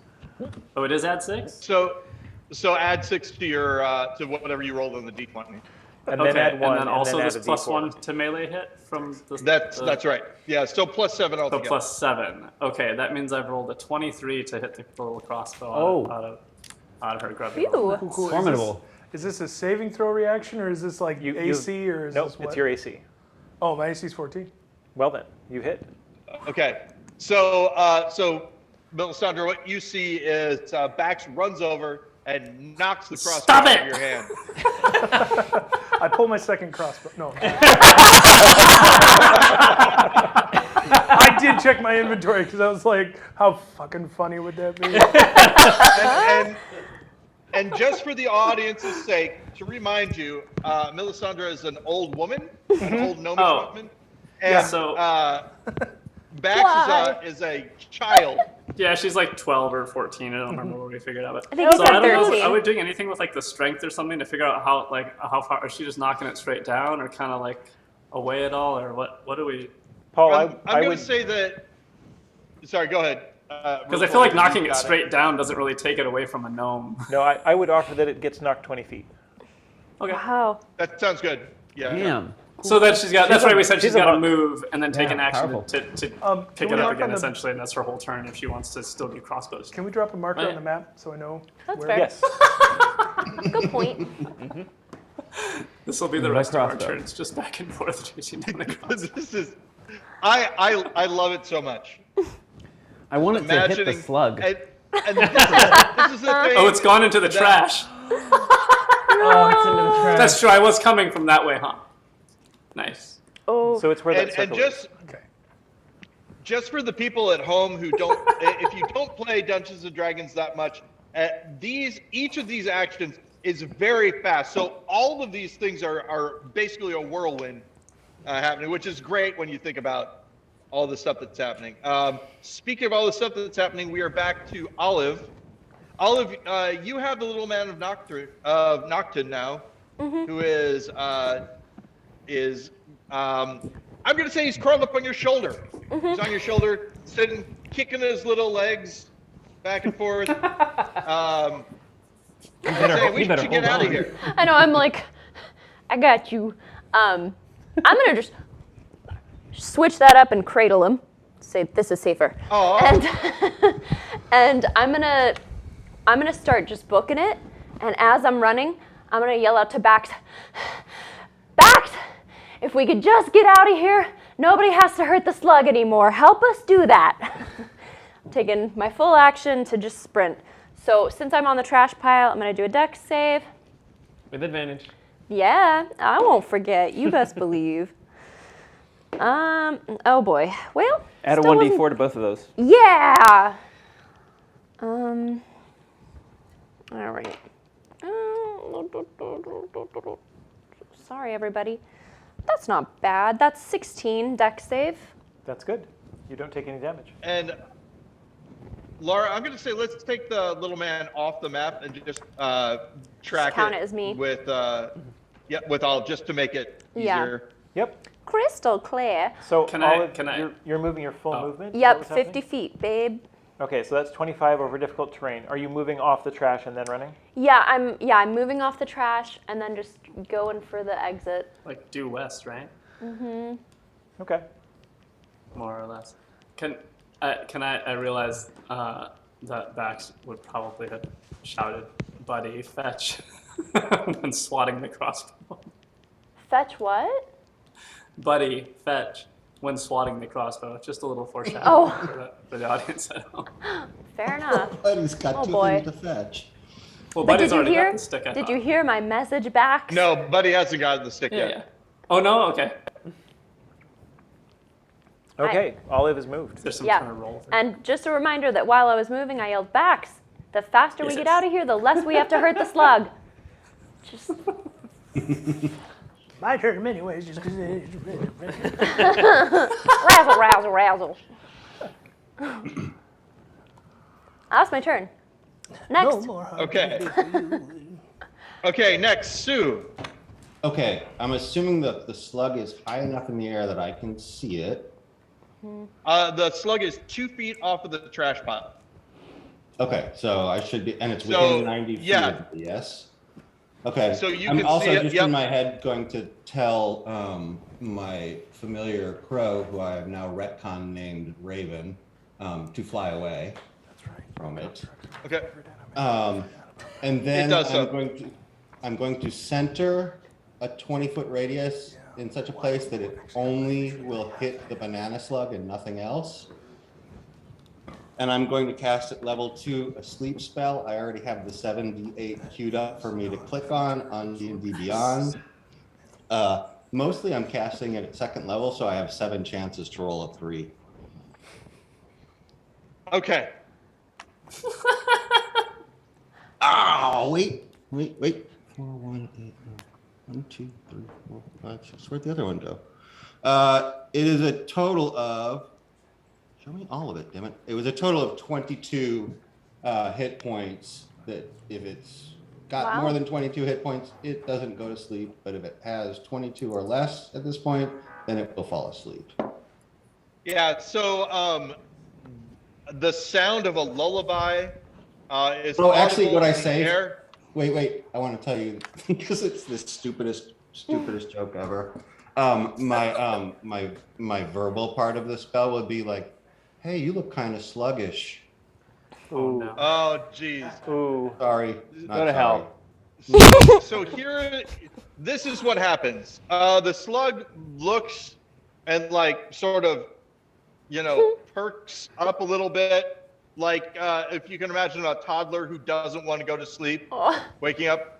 But all the floating slugs around the slug are suddenly wearing little nightcaps and all going. You hear a sound like this, and they're just floating by you ever so slightly. But the slug is still up. I'll take that. And then I will use my 30 feet of movement to start exiting the same direction that Olive is heading. So Okay. if I could be moved 30 feet that direction, that would be great, without going through any trash, preferably. No problem. Thank you. And that's my turn. All right. Given that its quarry is now leaving, the slug is not going to attack, at least not at this time, but is instead going to be moving at full speed in the air after Olive, Yeah. which means a full 40 feet. Oh. Oh, jeez. Ruh-roh. Just peeling out, going. It's a banana peeling out. Jeez. Wait a minute. Come on. Am I next to the You banana said slug? it. So, Yeah, Paul, I would so say that I didn't see. Laura, did Thomas get an opportunity attack? Thomas would have had an opportunity attack, and Hymniferous also will have an opportunity attack as soon as the slug moves out of his range. Okay. So Thomas, you have a chance for an opportunity attack on the slug. All right. If you want to take it. You don't have to take it, but should you feel like it? It's going after. It's going after Olive, as far as you can tell. I'm just a little baby. Everyone has to protect me. It's going after our quarry. It's going after our friend. I'm gonna try and thwack it so that like it moves, back, like moves off course. That's what I'd like to do, is try to like attack it so it moves off course. So you're Deflect attempting to giant shove without banana causing slug. damage. It's a Yes. Warforged skill, right? Yes. Deflect giant banana slug. Okay. It's a 15 or a 22. Both of those will work. Now, let me ask you a question. Do you, as the thing that you are, whatever your class is, whatever, do you have any special actions such as move a thing or Don't hurt a Do thing you have when any- smash it. I have not much to work with here. I'm a level 3 fighter with no feats. I've got second Okay. wind and action surge, and that's really all I've got going for me. Okay, so you don't have any special abilities with your shields or anything like that? Not unless you want to give me some. Yeah. Okay. Well, What about the audience at home? I'm going to say this then. You do connect. What damage do your things do? Your shields. I just have the natural bludgeoning, which is 4 points of damage, because it doesn't have. For some reason, D&D Beyond does not have a setting for shield arms as weapons. That's craziness. Whatever. Weird. Is there no like Okay. shield bash type move? should write like them a that seems sternly like there'd be a worded shield bash. Just trying to shove it, or are you trying to attack it? Because there is language for shove.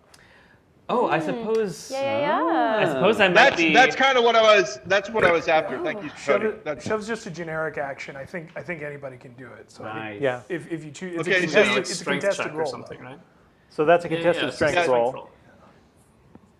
We've So determined that, I'm that going it would to have hit. say, because it's floating, and because you hit, it loses. So, Rules Lawyer, what is the shove action do if it's successful? You can choose to knock prone or push it 5 feet away.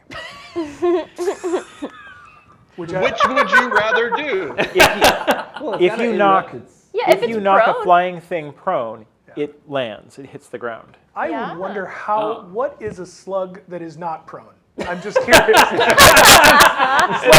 are sort of oriented in general. Because we have a fly speed involved now, I would Okay, say okay. that Yeah, the okay. knocked prone action is getting it out of the air and onto the ground. Yeah. And I would also say that then it would have to make its dex save. Yeah, Because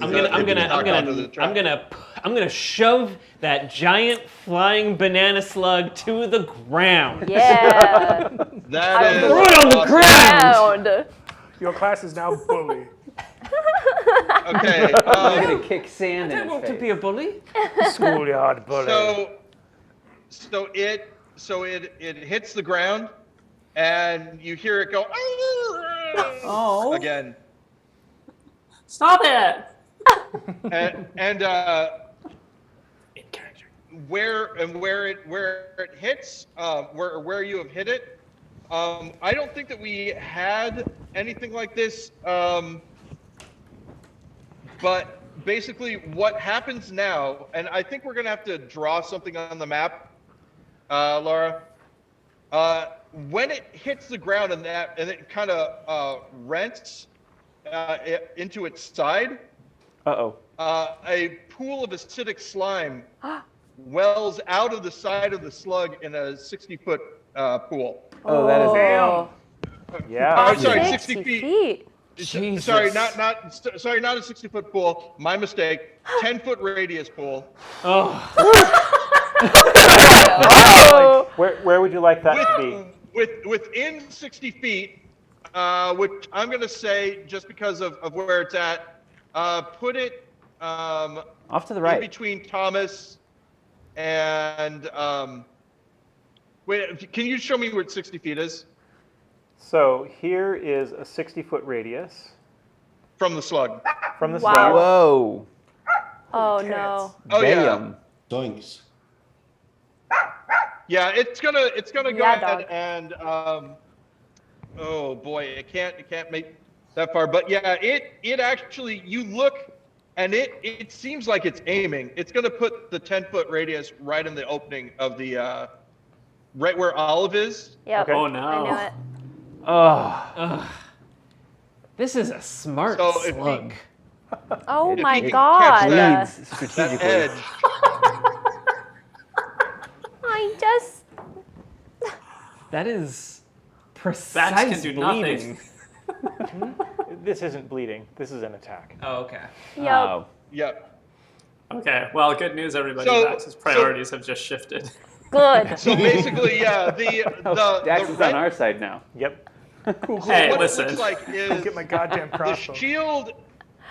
The shield opens up a rent in its side, and it cocks its head and squeezes, and out of the side that blob of acid comes and lands right there. I'm glad I'm cradling. Nothing happens to you yet. Yet. Important word. And I yet. love that for me. Okay, back shout, stop it!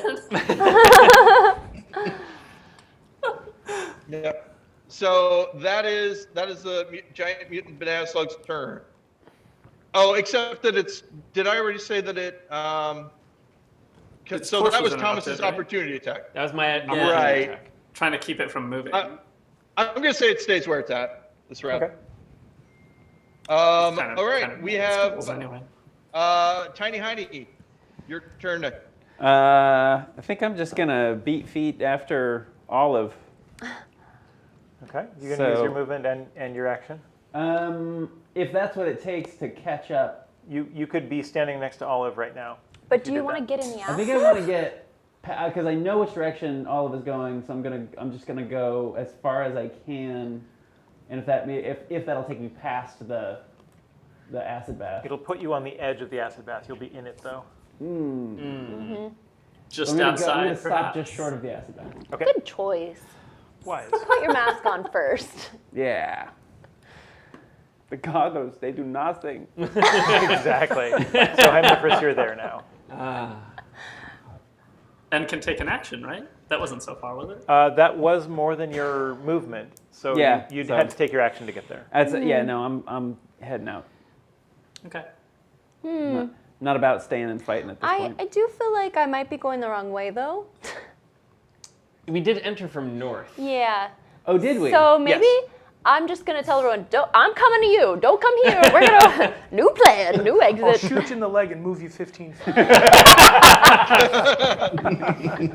It's the only way, I'm sorry. Okay. So Bring forth the cat. Thomas, it's your turn. Whose turn? Thomas. Okay. Thomas is going to leap off the trash pile to get onto solid ground. Okay. Interesting. You would have to leap How? 20 feet over the slug. Oh. What if I bounce please tell me off you can of the do this. slug? DM. DM? So I would say this. How about instead of leaping over the trash pile, I don't think that Thomas has a 20-foot jump. I could be wrong. I might be wrong. Let's find out. I if we don't want know. What is your strength? to. Rules lawyer. 16. Am I right, Thomas? My strength is 16. I believe that your horizontal jump is your strength score, but I don't have that rule right in front of me. I will have to look it up. Okay. I'm gonna say this. Thomas, if you don't want to be very dramatic, what you could also do is make a dex saving throw and then just sort of skitter down the trash pile onto solid ground. Paul, it's the last episode. I'm gonna be dramatic. She has the range, darling. All right. I'll tell you what. If you Bollywood, want to do let's this, Thomas, go ahead and jump, and then we'll find out from the rules lawyer how far you actually make it. I have the answer. Great. A standing long jump is your strength score divided by 2, number of feet. So 8 feet. So 8 feet. Will that get me on top of the slug to bounce off? 8 feet will put you on the edge of the slug, standing like just scraping down You its can side. leap into its mouth. Just Dang it, it's not good enough. end it. Okay. You can jump further with a running start. If though. you were to take a 10-foot running start, you would have a 16-foot long jump. And I do still have action surge, so that I have enough action to make that happen. Okay. You do. All right, I'm gonna get a running start, and I'm gonna try to jump off the trash pile and bounce off the slug. Let's do it. That sounds great. I think you can do it. This is Great. entertaining. I think. You're welcome, I'm going to everyone. suggest that you do this as an athletics roll. Oh, I would love for this to be an athletics roll. I thought you might. Can I just? And at a wait. Did you is see this that a- donation? No. What was the donation? There was a I new saw that. donation that matters. Thomas has a different thing happening. What? No. There's a new You There's a just coffee got that a just came you in. just got a donation for your long jump. Oh, what was Oh. it? 20 feet. The donation 20 was feet. for $50 from a coffee supporter. Thomas has a 20-foot long jump. Damn! Wow. Okay. For the So rest you are of now this able to campaign. jump completely Yes. over the slug. Wow. Okay. Thank you, Nice. coffee Absolutely. supporter. And as someone already mentioned, I'm making this ruling because this came from a donation. You now always have and always have had a 20-foot long jump. Yes. Okay. Nice. Now, Instant I hope everyone backfire. else is taking notes. That's how you make a donation. You help us. So much Okay. so whenever Thomas jumps, Thomas's legs elongate like springs and make a little chunk, chunk, chunk, chunk, chunk, chunk, chunk, chunk, chunk Yes. sound. Okay. Go gadget legs. It wasn't my best roll, but adding the blessing, the advantage, and my proficiency at athletics, that comes to a total of 14. Which is exactly what you need to jump over the slug. There's the moment where Thomas flips. Thomas's head is right next to the slug's head, and they both look at each other and have a brief moment of connection. Yeah. It's fucking Michael And then Bay. superhero then landing. Thomas- Superhero landing. Yep. 3 points Lands, of hair landing. fist on the ground, other hand up in the air. And The Avengers theme starts to play out of my chassis.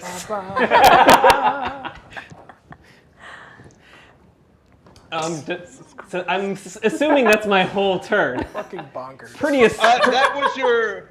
that was your movement, Thomas. That's just your movement. You can take an action. Yeah. Action surge. I'm keeping booking it. Which direction are you booking? Have you seen the map, Ben? I've started pointing to people. Go that way. We'll figure it out. I'm Just north, we said, right? yeah. I'm gonna head towards the space which between Melisandre and Sue. Yeah. Okay. And how far are you going? My movement is 30 feet walking. Okay. So you've used your movement. So with one action, you can move to about there. Then if you have any more actions, you could move another 30 feet. I'm not familiar with action surge. It means you take one additional action on your turn. Nice. It can be So you used could- once per Yeah, short rest. so- You could run move 60 60 feet. feet total on this turn. So he could go 60 feet. Yeah. Oh, if he's okay. gonna do that. Oh my God, I gotta throw this In little which guy case, to you. but you've got. I have the you've baby. You've got the toy. So Yeah. I would while I'm in hero mode, I'm gonna run towards Olive and stretch out my hand because she's in the acid pool to try Nice. and help get her out. Okay. Oh yeah, that works. So that would take you 45 feet to get to the edge of the acid pool. And then, Paul, is that a bonus action to extend hands and try and retrieve Olive? Yeah, I'm gonna say he's on his stuff right now. Let's go ahead and let him take that bonus action. You deserve this. Yeah, he's in superhero mode. Rule of cool. Exactly. Should I like do a dex save or something, or? In fact, I'll say this: with those tower shields, you can reach them into the acid pool, which then makes a little bit of a bridge that Olive can run up. Yeah. Okay. Bollywood. I'll take some damage for that because I don't have a resistance to acid. Probably. Yeah, that seems only gonna be, fair. No. 5 cool. acid damage. 5 acid damage. Yep. I'll take that. But you take it like a champ. Yeah, badass.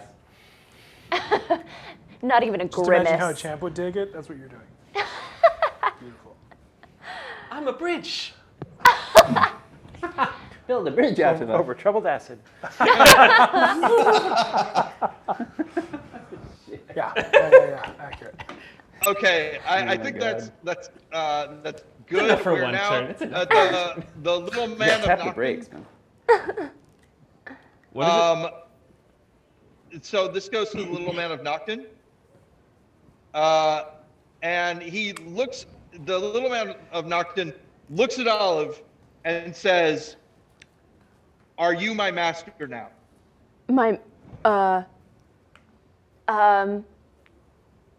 Yes. Okay. Awesome. Go big. Hooray. Yeah. Suddenly I'm a dominatrix.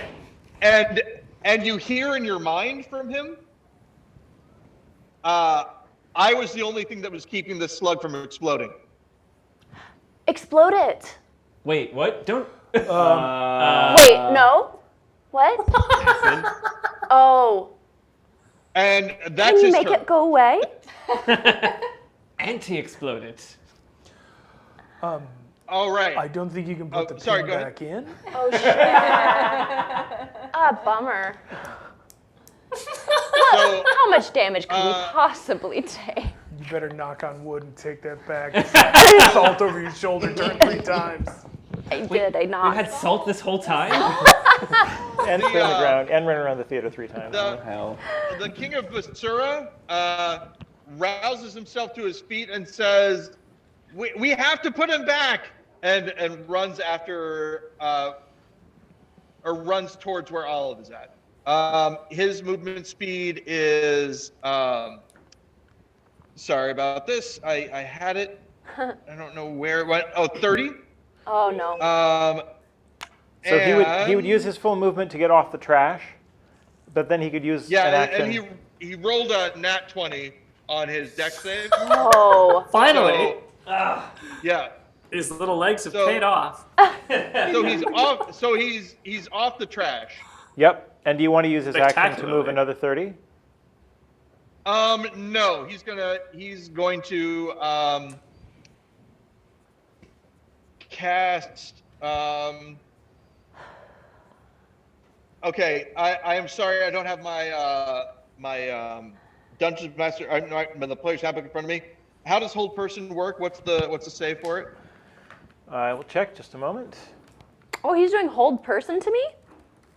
Yep. Whoa. I can I think I can fight it somehow. At like cast at 2nd level, the target must succeed on a Wisdom saving throw or be paralyzed for the duration. all right. And I don't know what We his have saves at spell. advantage too. Oh shit. Yep. Thank goodness. The first one was a nat 1. And are you blessed? Oh no. Yes. 6. And what's his spell casting power? 9. Spell save DC? So I believe it's Wisdom, which is 13. Fuck. I fail.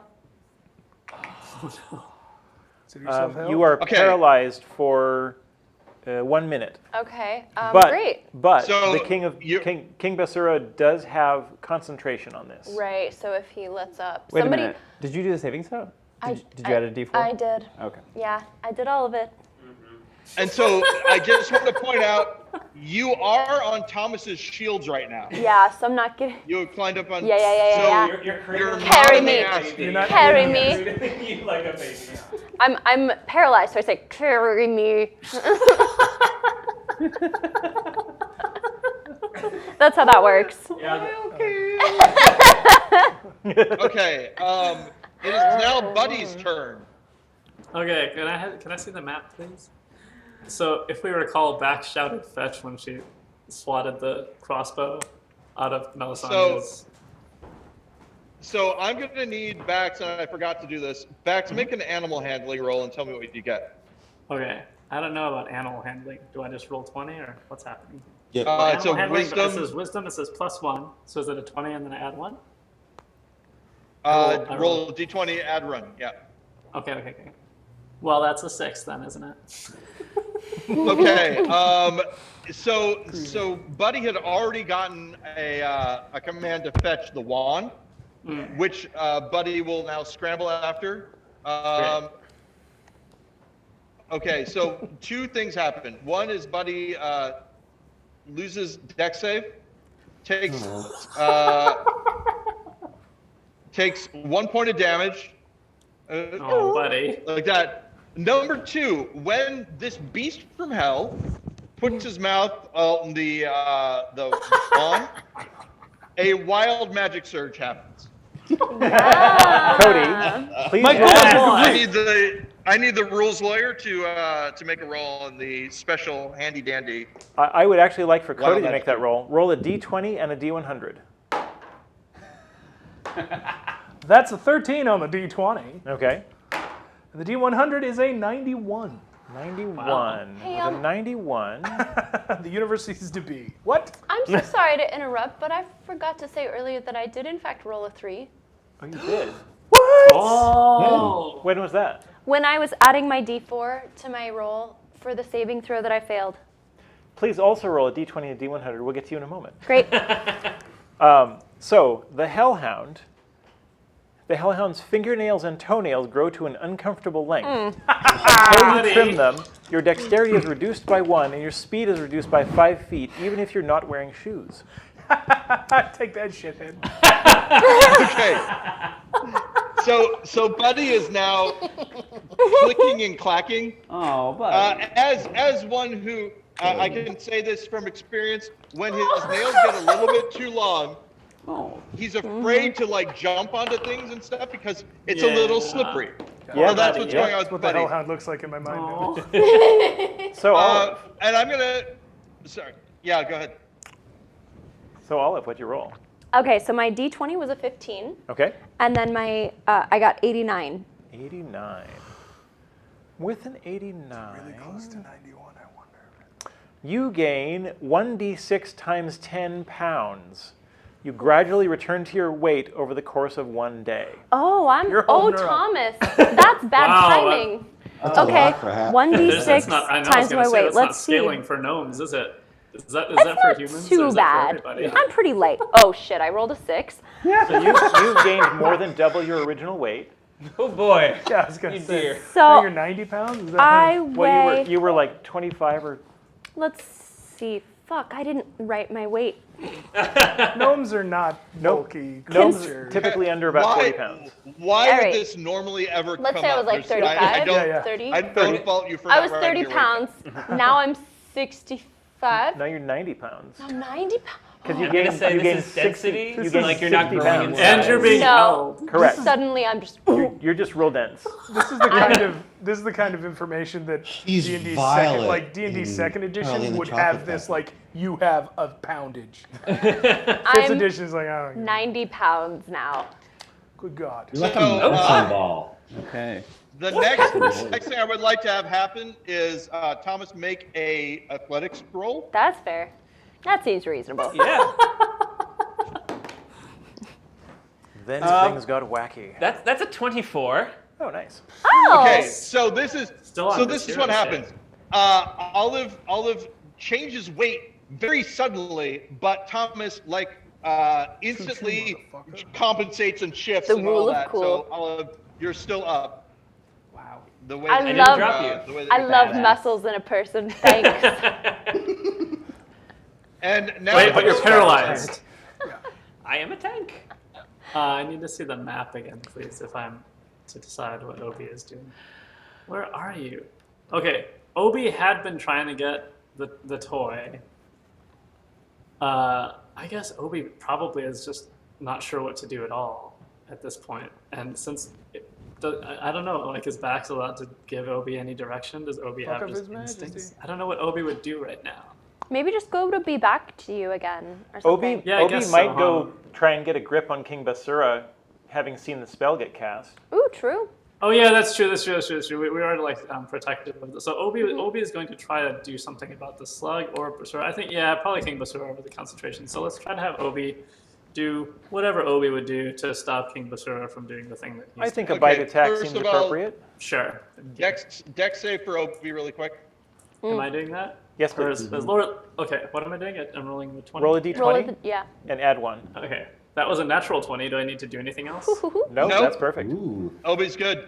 Nice. And Very then nimble. bite attack. And that's a 20 again, right? Here we go. Watch this be Yep. a 1 or something. It's a 2. Obi misses, Obi misses. 3.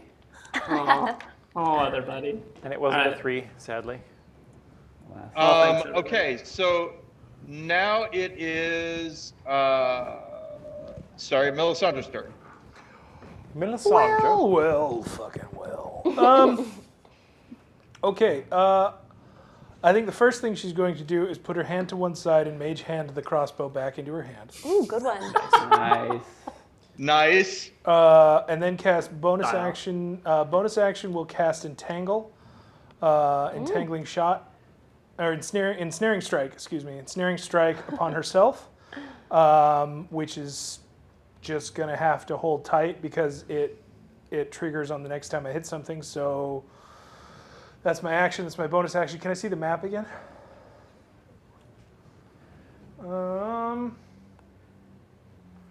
Oh, you're in the I middle there, right I next to me. think from there,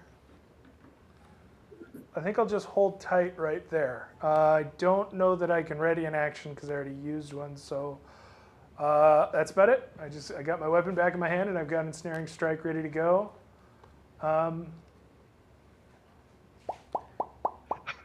Okay. Yeah, that's it. Square Bax, it's your turn. Oh, can I see that map one more time? That sweet, sweet map. Nice. What are we doing? I mean, we're trying to get away, but we're also in the middle of some kind of fight. I guess Yeah. Basura is still mucking things up, and we saw Obi try to do something about that and not make it. But how far? I have 45 foot walking speed. So can I think I could probably just reach Basura, right? That looks like it's about 45, isn't it? You can go Oh, easily. It's boy. only 37 feet to there. Yeah. Okay, so let's do that, and then I guess we're just gonna just punch him or something, right? Yeah. Do you want Some to? kind of monk punch or something. Yeah. Punchadocious. I believe you have a +6 + 1d4 + 4 is the strength of your melee attack. Is that right? You To know, hit, that or- all went by so fast. I'm just gonna take your word for it. So that would be roll a d20, add 10, Thank you. then roll a d4 and add that as well. Wow, Okay. 20. Oh wait, it did it twice. Hang on a second. So that's an 18 that's pretty tough. and That's a a 2, 13-year-old. and then 10, so 30. Had 10? +6 + 4 is what I just heard. Plus 6 because So- she's got 6 high was the dex. high stats. So- +4 was something else. What was So, the +4? Oh wait, and then +1 melee, +1 melee, +1 to hit melee. Yep. And the +1d4 you already told me. That's the 2. Okay. The bless. So the 1d4 was your damage. I'm sorry. I might have confused things. Well, no, Oh. she's got a d4 There- for there's, your a, there's a melee- 1d4 that's part of the bless. That's to to hit, I thought. I'll tell you what. I'm gonna trust you to know what your. So what did you get to hit? 30. As far as so I that understand. hits. Okay, thank you. That hits. So now I roll a then- 4 for damage, right? A 1d4 A 4 damage. plus, and then you add 4 to it Okay. after you roll the one. Regardless. That is a Yeah. 1. Yeah. So it's 5. Okay, and then I have in my notes that you have a bonus action attack because you have 2 weapon fighting. Oh, okay. I Oh think yeah, that's just unarmed two strike attacks plus which I- 6, 1d4 plus 4 bludgeoning. I see. Oh, no, okay, it's okay, not. okay, It's a okay. bonus action attack. Wait, I have flurry of blows. What is that? Does that mean I'm hitting a number You of spend a times? key Uh, point you to do could- more hits. You could make a key. You could spend a key point to hit another 2 times, I think. Oh Flurry of yeah, that blows is is right. really good. Yeah, let's do a flurry of blows. Where are my key points? Should I just have 1 for the day or what? Where's No, this? you probably have 3. 3 or 4, something like that. All right. many Well, as that's your levels of living blows. large. Let's 3. just spend them like there's no tomorrow. I'll just spend 1 key point and hit the thing 2 more times. So I'm rolling a 20 and a 4, and I'm adding 10 to hit 1 time, and that adds up to 15. Oh, but the 20 That still hits. Okay, but the D20 was a 3 also, so let's not forget about that. Oh, well then. Do you want me to do my other Oh. attack roll first, or do you want to do this thing first? Let's do the wild magic right now. Roll Yeah. a Okay, d20 that's it. and roll a d100. The d100 is Okay. the 2 10-sided dice. Yeah. So the 20 is a 9, Oh, really? and the 100 is a 52. 52 is all creatures within 20 feet of you must make a strength saving throw against your spell save DC or be knocked prone. Whoa. What You is don't my have a spell save save DC, so I would say that it's your intelligence plus your proficiency bonus. Wow. My What intelligence monks? is. I think monks Wow. are Within- I would suggest, As they yeah, can as a pass. monk, I would suggest using wisdom instead. Okay, then Yeah. wisdom, Personally. yeah. Yeah. Also a 12, and it says +1, so 13. So 13? Right? So everyone who's within 20 feet of Bax, which is King Basura and other buddy Slug. and nobody else. Oh, Oh. yeah, we're far enough away. Oh, so here's a 20-foot circle around Oh, Bax. nice. I saved it anyways. Oh, almost. So King Basura and Obi need to make a strength saving throw or be knocked prone. Who do you want to roll for? The king is knocked prone. Okay. He's knocked prone. If he's prone, Paul, it's your call if you want to make him roll a concentration concentration Oh. save. Oh, for that's being right. knocked That's what prone. all this is about, huh? Yeah. He makes it 21. Okay. Oh. Guess who's about to get slapped again? I got that one more slap coming. Yeah, you got another one coming. So how much damage has been done so far? 5? Oh, yes. 5 has already been done. Yeah. I don't think you've rolled damage for the second hit, though. Not yet. Right? You No, we haven't did hit- the wild magic thing. So it's 3 + 4. Is that what's happening? Yeah. So 7. 7 to hit I or rolled 7 a Okay, damage? and you got. Oh wait. Hold on. That's another 3 that I just rolled, isn't it? if he's prone, you have advantage. Yeah. Oh, wow. Seranine, was that a 7 to hit or 7 damage? No, it was 7 damage as 3 on the die roll plus the 4. Yeah. Okay, you also need to So roll that to is hit another before that wild can happen. magic surge. No. Seranine has hit on a die twice now. Okay, Seranine was rolling damage for that second hit gotcha. and rolled okay. a 3.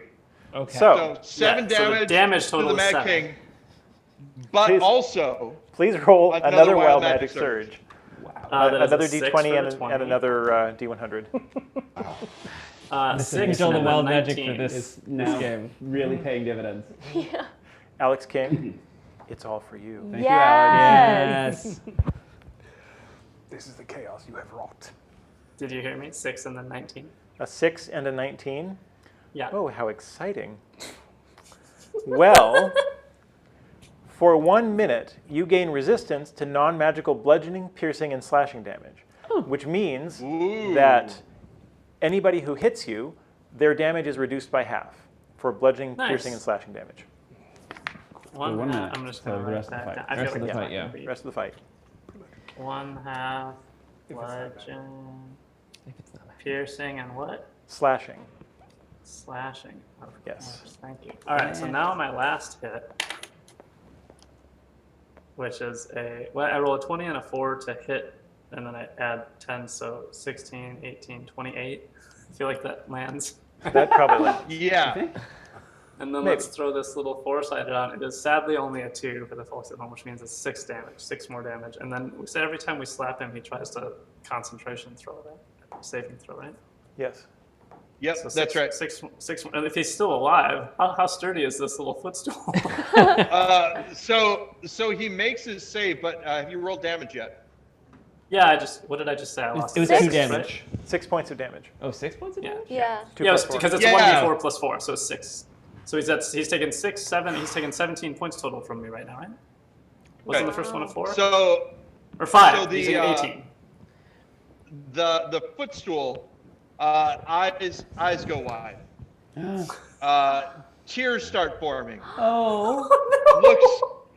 Looks at Olive and says, "I remember you sitting on me because there were so many children, there weren't enough chairs. And now I've harmed you, and I never meant to. This situation is beyond my ken, and I'm coming to pieces." And the legs fall off. Wait, The can cushion. I just, before he dies, I just want to say, I've always loved you. Just And as you see- love you furniture, see- to be clear. Before the face on the cushion fades, it just whispers, "I know." And now I you're, take you're 30 looking at a psychic broken damage. crystal. A bagpipe song begins to play in the distance. I'll finish my Remove, turn by saying sorry. Remove But the Mad concentration's King broken, from...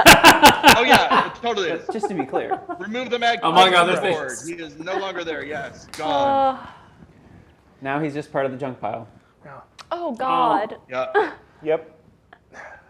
We all return to the junk pile in the end. So, Ashes to ashes, junk to don't junk. forget your dexterity roll because now he might stab you from the grave.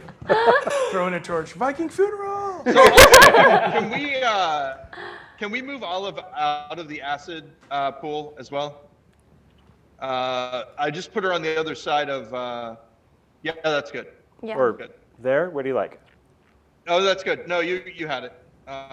That's great. Are you still on my Olive, shoulders it or is your whatever? turn. Yeah. On my shields? Yeah. You are. It's your turn. Huh? Oh! Sorry. Should I? What do you think? You're a lot faster than me. Should I just stay on? I think so. Especially now Yes, that you because weigh you're 90 suddenly pounds very and you run dense and yourself. your legs might not be ready for that. No, That's what I because was the gonna density say. is muscle, baby. That's Anyway, true. but you're faster. You're Density is faster. a muscle, baby. You are my density. But I think I will just attack the slug, right? No. Are you not paralyzed anymore? No, because That's the a- thing Yeah, that paralyzed it's me a is smash. dead. Club or something. Mack Nice. smashed the stool. The stool wasn't alive, so Yep. it's all right. It's I'm fine. not paralyzed. So I'm going to do a little, maybe shatter. I don't know. Let's see. Let's just. Well, that would take all my spell slots, but maybe it's worth it. I don't know. I'll just do a little vicious mockery. You are currently 58 feet from the slug. Ahaha! I'm doing vicious mockery, baby. Yeah. Yeah, exactly. In words that a slug would understand. Yeah. Yeah. You can understand by tone. You get it. You get it. Yeah. So if the target can hear me, it must succeed on a wisdom saving throw or take 1d4 psychic damage and have disadvantage on the next attack roll it makes. Well, how does Okay, disadvantage work? You roll one less die? No, you roll 2 and take the Roll lower number. Yeah. Okay. Roll a 1d4. Yeah. Me? Yes, Yeah. for damage. Oh, sure. That's fair. 2. Okay. Not a 3. You get the impression that the slug feels a little bad about itself. Good. No, it felt that way already. That's just. I'm its just picking out the default state. insecurities. Yeah. Sue, it's Business your as turn. usual. Okay, as far as I know at this point, still, we just want to get away from this. Yeah, thing, we're just right? getting We've outta got here. That thing. On the retreat. And I start thinking back to my life when I first met Bax, and what a good fisherman I was. And I kind of start scavenging through the junk to see if I can put together sort of an improvised rod and reel that I eventually want to cast and lay a hook into the banana slug and just hang off of it because I weigh 600 pounds and that should slow it down.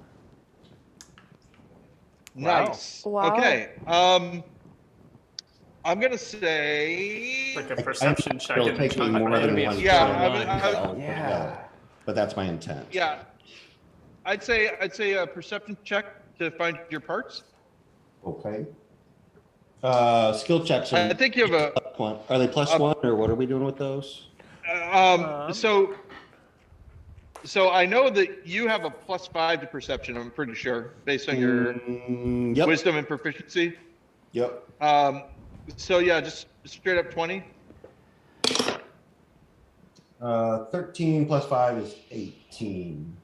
Yeah, you see. There's an old clothesline. There's a meat hook from a butcher shop, and you've got this leg from a stool that would be perfect to use as a Like as a a stool rod. that was just smashed to pieces for chance. yeah. It's Wow, so brutally that it flew. What is that? 35 feet, landed right. exactly. That's right. Yeah. I mean, you punched the heck out of this thing. It's true. I just slapped the stool 3 times. All right. So as I'm MacGyvering all of this together, I'm like, why did I ever leave the lake? Putting it together and walking towards the banana slug. Not even Nice. supposed to be here today. 3 times I denied the stool. So the slug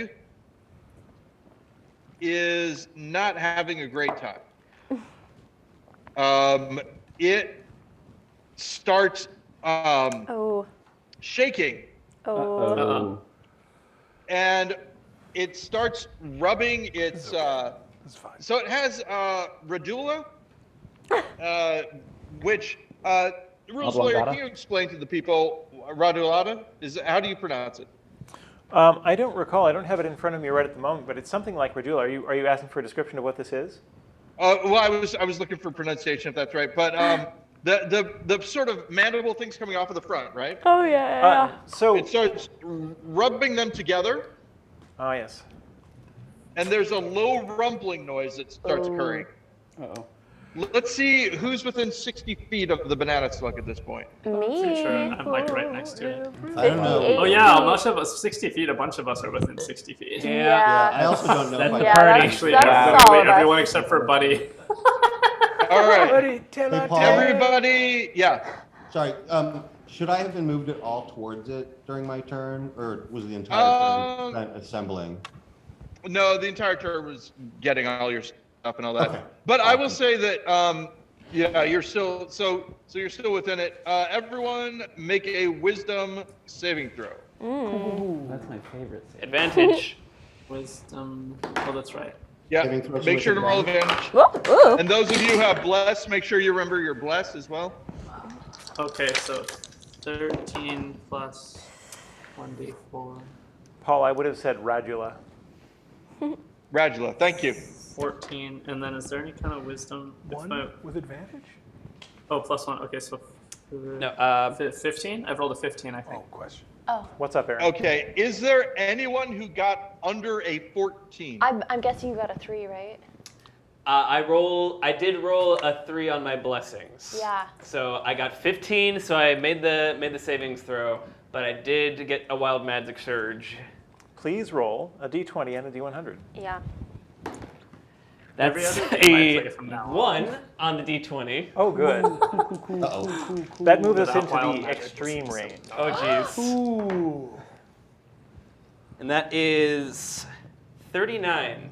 39 Oh, that's in the another extreme range is Oh yeah. We're smoking shit. you are vulnerable to plants for 1 hour. What does that mean? Such creatures gain advantage when attacking you. Okay. Wait, but we have recursive wild magic because it's the 3 in the 39. Or is it? No, that's a Yeah, 3-0, consider it 30. so we're good. All right. Okay. Well, I rolled a 12, so I didn't make the saving. Okay. Also, rules lawyer, I must note that it is round 5. Yes, so that And- would trigger that particular thing to happen. Yep. Would you like to describe what happens? So the slug begins to balloon outwards.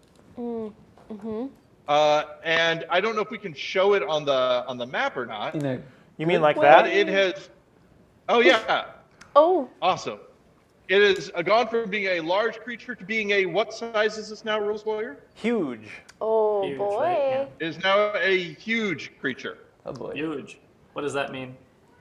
It means it's gone up considerably in size. Where before it was maybe 15 feet long, now it's about 25 feet long, Yeah. and has increased in volume correspondingly. Inverse square law. Okay. Magic, man. Next, it is Letters Tiny in Heine's inverse turn. square. Ooh. Tiny Heine, did you? I failed my saving throw. You failed your saving throw. You're scared of this thing. It's making gross noises and it's gotten bigger. For one Could for you, 1 minute, you're frightened, which means that you are unable to move toward the creature, Sure, Okay. sure. and Uh-oh. I believe you have disadvantage on attacks as long as it's within your sight. Ooh. So you basically wanted to get away from it. Pretty easy motivation. Maybe even your plan already. So it might Right. not affect you that much. I was saying. So you have a disadvantage on ability checks and attack rolls while the source of your fear is within line of sight, and you can't willingly move closer to it. Okay. May I see the map, please?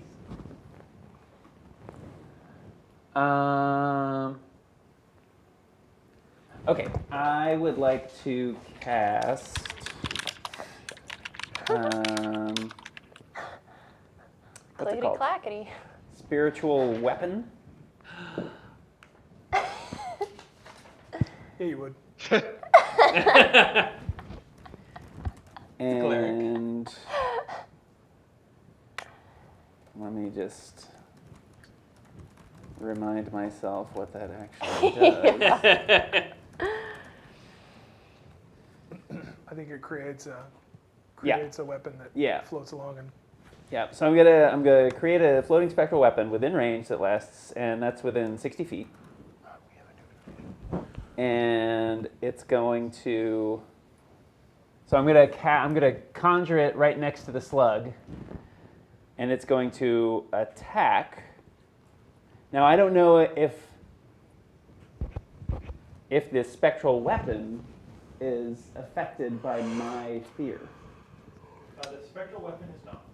Can you describe the spectral weapon for us? Just give Give us us a a real visual. painting with words here. It's a blindingly white gauntleted fist, which is the token of my. It's just. Yeah, exactly. Yeah, middle finger extended. just a mace shaped like this. Whack. No, No, it's piercing damage. Weapon. This poor slug. A little pincushion. That's what its name is.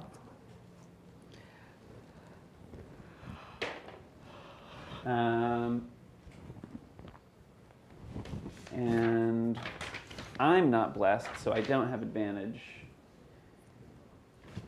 And I don't know if the weapon has any of my to hit bonuses either. Probably not. Spiritual weapon? Yeah. Take a look.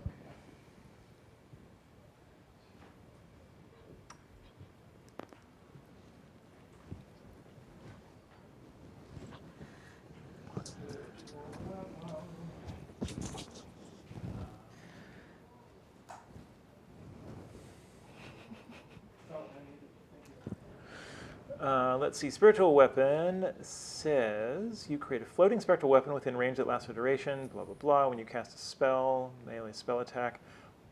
So you make a melee spell attack with your bonus. Okay. So I rolled a 6, which is less than impressive. But my... Do we have advantage on that kind of thing? I get +1 on melee attacks. That's right. That's what that is. And I also have, does my mace bonus, or would that be my wisdom modifier? Since it's a spell. It's a spell attack. So you have a spell attack bonus. Yeah. And you use that spell attack bonus on this attack. Okay, so great. So I've got, so I rolled a 9.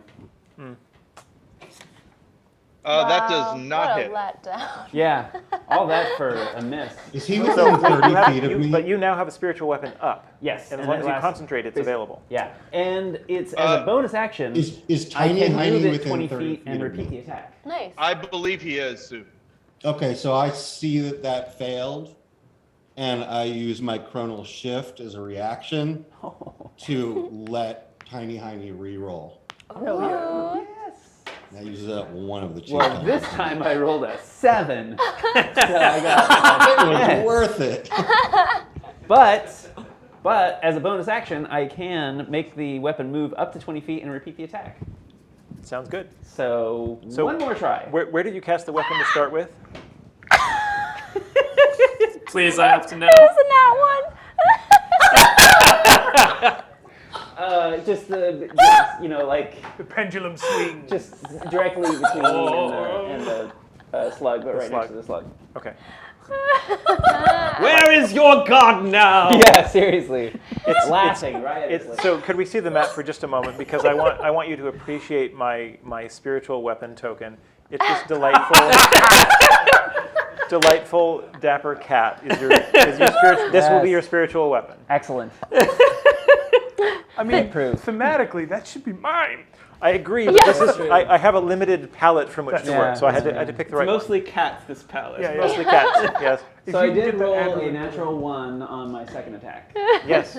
Paul, how would you like to handle a natural one?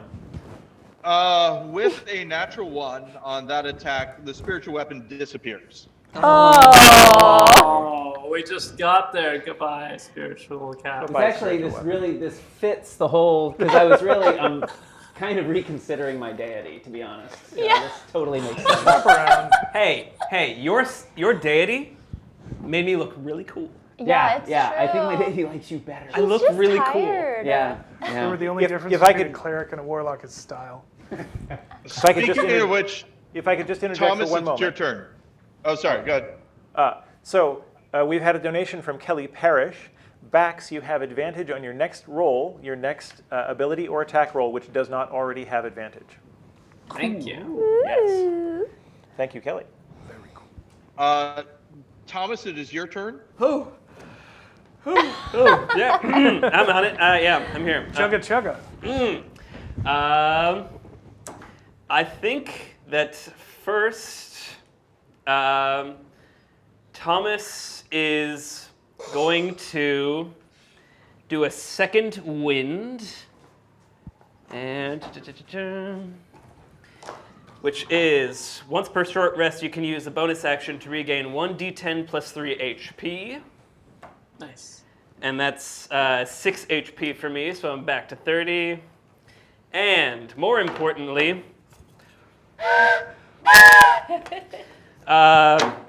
that's my rallying cry. When you use your second wind feature, you can choose up to 3 allies that can see or hear you within 60 feet to regain 3 HP. Wow. Does anybody need 3 HP? Because you're all in range. Is this regaining or is this temp HP? Regain. Okay. Yeah. Does anybody need HP? I'm full health. Wait, some of us have stumbled on the stuff, but I don't know. Right, it was the Obi. Has other buddy Buddy may and have Obi taken some might damage. need a couple HP. Has Billy Buttplug taken any damage? I think that I'm gonna give it a little look over here. Was that 3 plus? He's good.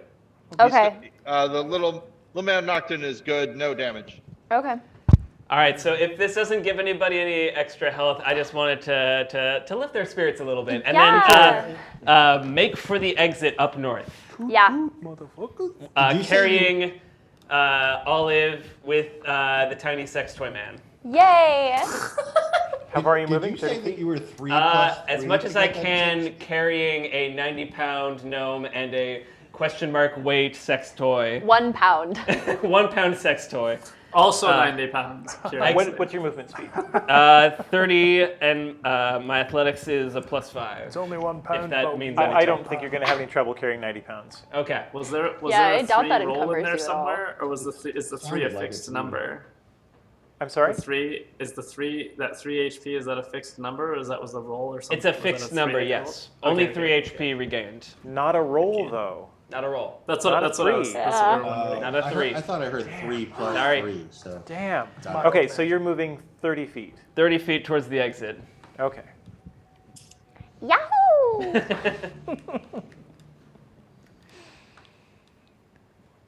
Putting you about there. Okay. Olive goes with, right? Yes, Yeah, and Olive yeah. goes with. All right. On his turn, the little man of Gnomton psychically says to Olive, "Hey, do you know how to get out of here?" So that is a concern, isn't it?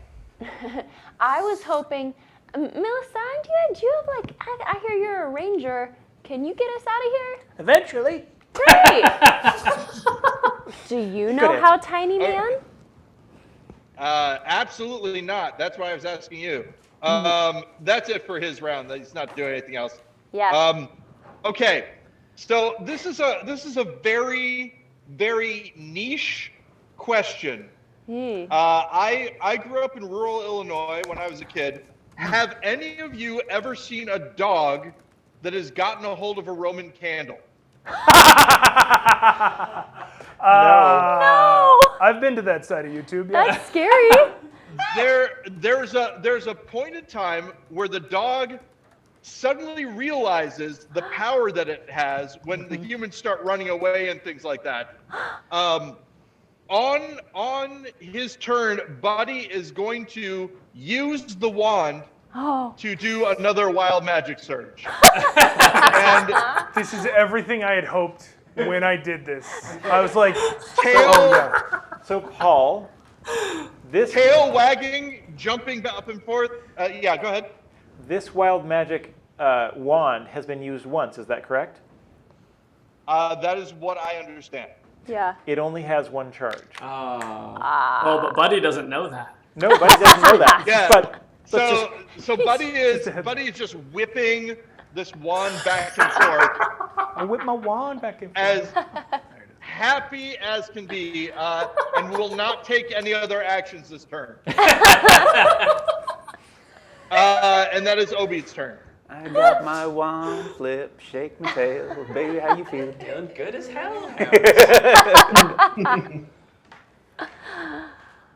dog is a buddy.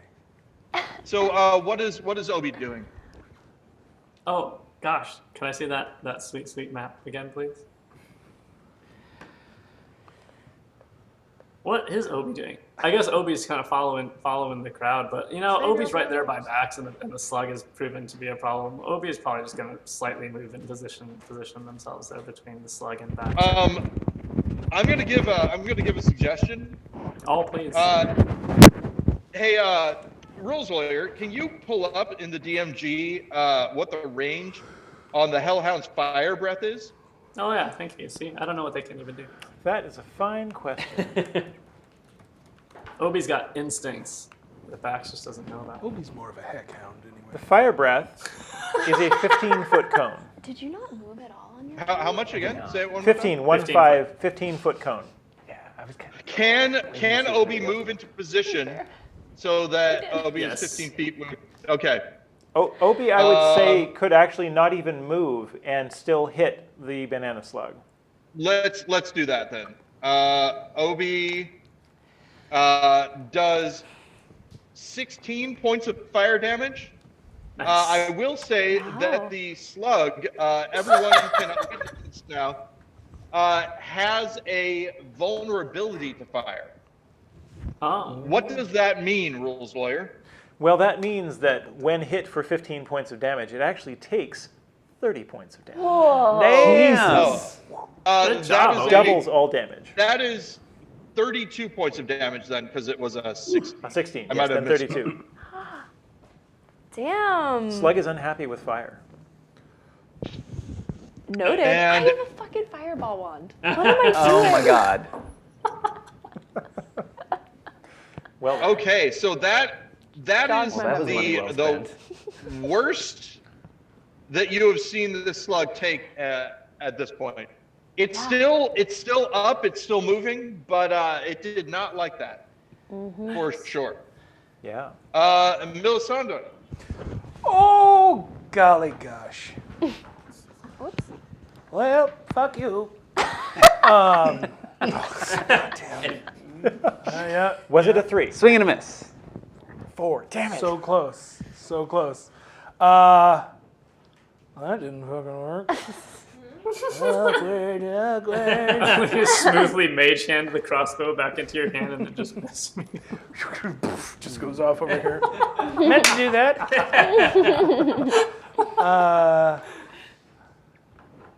Well, fart on my head. Can I ask a really quick question? Rules lawyer. Yes. I saw a pledge come in, but I didn't hear it mentioned. I've been And looking at that. I only saw a little bit of a glance at it. Something about the slugs and their Psychic link. psychic connection Yeah. to the larger slug. Can you read that to the group? It says, banana slugs are psychically linked to each other and hum various slug songs when feeling extreme emotions. Rock on. Oh, okay.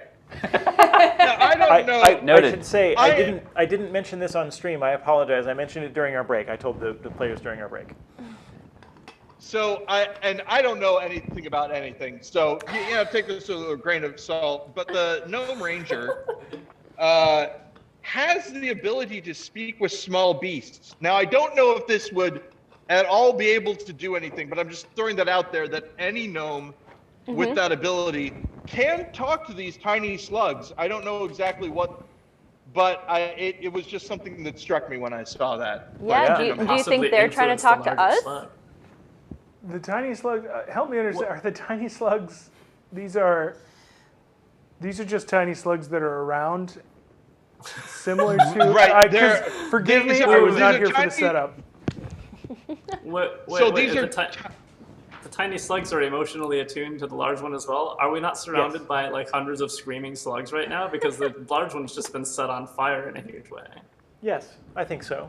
Yes, they I are. feel like they are I very. don't know that the small slugs can be talked to while they're all screaming. Yeah, that might be hard. They are very upset, but so someone cast it. So there's a. I'm paying attention to the donation. Someone made a donation that all banana slugs fly. That's what it said. Yeah. All banana Yes. slugs fly, and so there are little banana slugs, and those began flying as well.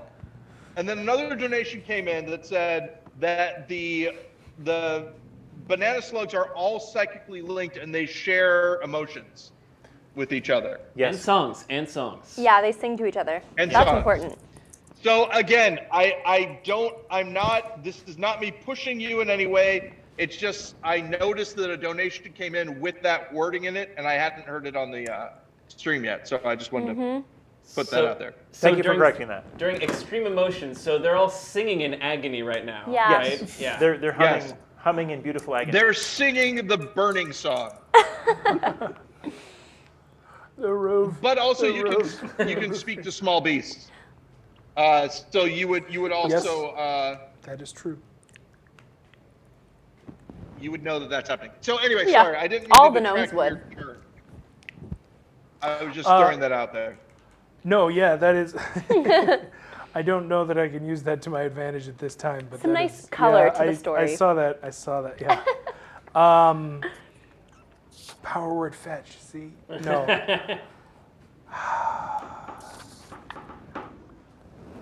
Well, I mean, took that shot, and that was about it. That's really all I had. Can I move? I want to move away from the slug, but not exceed 80 feet from the slug, because I think I can. I think I can use some of my movement to get kind of in that range. So Can we get an 80-foot? Yeah. hold on. You are 80 currently foot, I yeah. think I'm about almost about 60 feet away, Yeah, if I can move 15-ish feet north of where I'm at. like about shmeow, Shaw. shmeow. Sure. Just because I saw that thing hawk back and spit up that pool of acid, I'm like, Yeah. Fair Yeah, enough. no, that's WWW, fine. That Dad, sucked. fuck that. Okay, that's pretty much all I got. To be fair, if I had hit, I was going to roll a bunch of dice. So, oh well.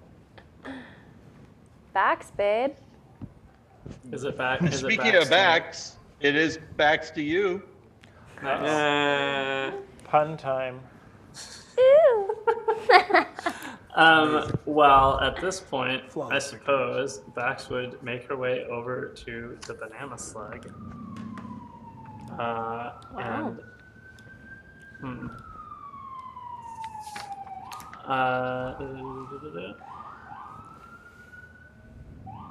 I suppose we're just gonna do the unarmed strike, and then let's do the unarmed strike and then see where we're at, because there's no reason for me to queue up the next possible thing if yeah.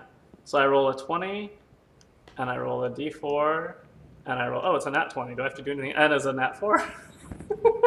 Well, so you whatever now my roll- take the number of damage dice you would have rolled and roll double that number. So if you were rolling one die, you would roll now 2 dice, and then add Okay. the same number of bonuses at just the once. Okay, then that is a total of so the die rolling total is 6, is 4 and 2, and then add the plus 4 only one time. Yes. Okay, so 10. Excellent. 10 points of damage. It's a serious punch. You're punching the giant slug. Yeah. Serious punch, yes. Monks, man. Okay. Monks. So it takes it. Doesn't look. It shakes it a little bit off. But you heard it. Alright. It doesn't like you anymore. Wow, did it like me? We've been. Okay, I'm gonna do. How many key points do I have total? I spent 1. I just don't want to. I know. you have I 2 know I more. have at least 1 more because we said 3 or 4, but I never found what it was Yeah. on the sheet. You should have 3. Yeah. Okay, well this will be the second one, so I will hit it twice more. Yeah. Here's my 20 and a 4, which is there's a 3 on the 1d4 roll, but my total is 7. It was plus 10 in the end, wasn't it? It was. And then wait, I have advantage on these attack rolls as well. So let me try this again. It was Yeah, a 4 anything and a that you 3. didn't have advantage on, you do have that 1 advantage from the donation. This one was already I had advantage from for I don't know if it's run out. It was going to be getting close to running out. We said it was 6 rounds from the blessing.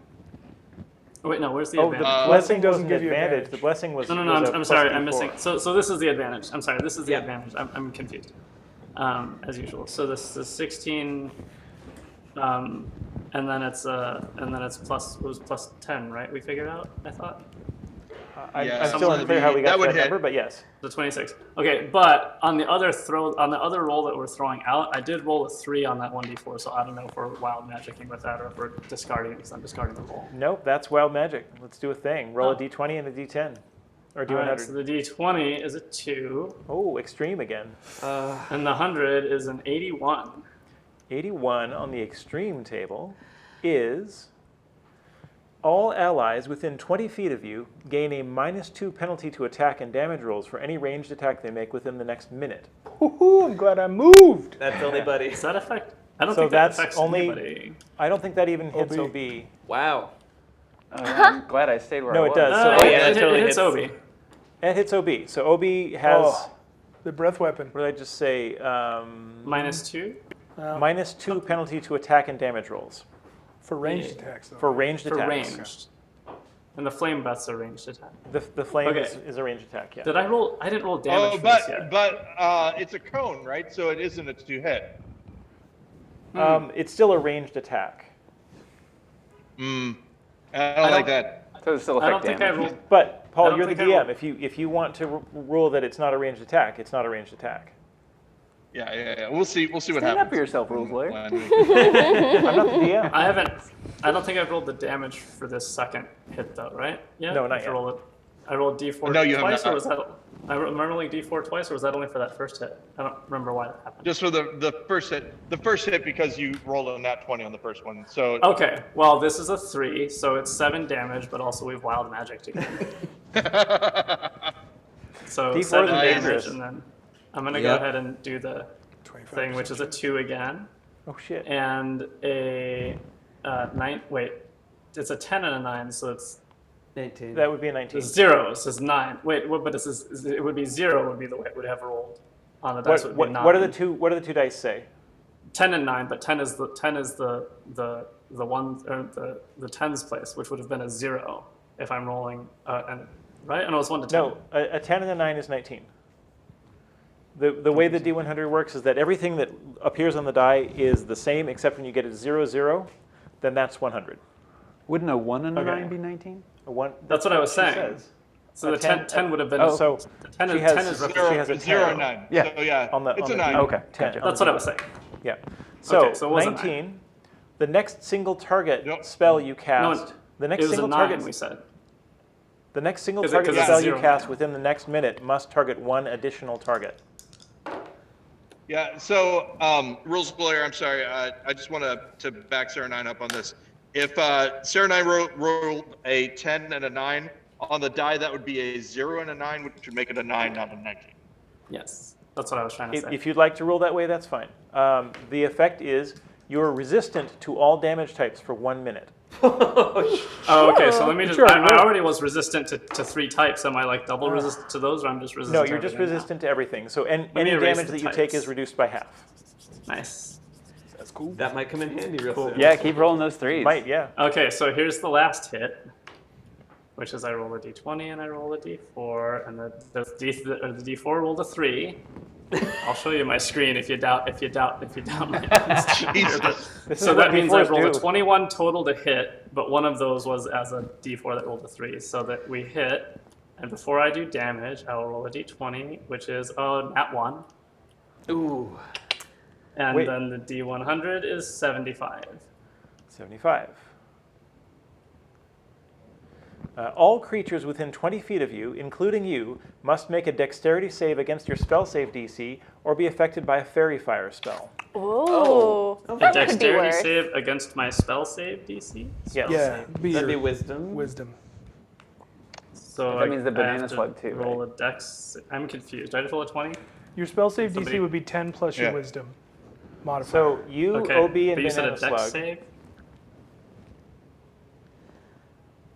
What do I actually do? I just roll a 20? Roll a Roll it. d20. Okay, thank you. That was a 7. Okay. So it's a dexterity save. So you add 6 to that. So that's Raise a 13. a 13. And your spell save DC is, I thought it is 13, is it not? if it is 13, then you've saved. You are Oh, good. Okay. not subject to that. And then, The Fairy banana fire slug could be failed. worse. Yeah. nice. They see us. So Paul, do you want to roll for the slug or OB? I'll run for Slug failed. slug failed. OB? Yep. Oh, am I rolling for OB? I'll do that really quick. I had to run Oh, I rolled a 3 on my 20. So I think Obi failed the save, but we've wild magicked again. Let's not forget that I still have to do Jesus Christ. damage from this. I still have to do damage from this punch that has set off at least 2 wild magic surges. This Okay. last punch, I'm Woo. just So, Paul, will you note that we're Yes. waiting on damage or just keep I in your will. head. We're waiting for damage. We're going to deal with fairy fire first. yeah. Obi's failed the roll. Fairy fire is each object in a 20-foot cube within range is outlined in blue, green, or violet light, your choice. Any creature in the area when the spell is cast is also outlined in light if it fails a dexterity saving throw, which we'll assume that these have. For the duration, objects and affected creatures shed dim light in a 10-foot radius. Any attack roll against an affected creature or object has advantage if the attacker can see it and the affected creature or object can't benefit from being invisible. So basically, the banana slug and OB both have advantage when you attack them. Oh, everyone has advantage attacking. No. What? Well, No. we have advantage if We- we're Oh, attacking them. we have advantage. You have attacking them. advantage Great. should you choose to attack the banana slug or OB. Or And should they're- anybody oh, I choose see, to okay. attack the banana And slug they're or just OB. Yes. glowing. They're just glowing. They're just glowing. Yeah. They're pulsing. Wait, but they're pulsing like a rave. They can't hide. Does that not mean the banana slug, for example, would have advantage attacking Obi as well? Yeah, the advantage. That the is banana correct. slug Yes. would have advantage Okay, okay. attacking OB. Okay. So we've resolved everything but the damage from this third and final punch now, right? Well, there's Yep. one pending wild magic surge, but Oh. yes. Oh, yeah, that's right. Oh, right, That's shoot. Let's do Okay, that. I'm sorry.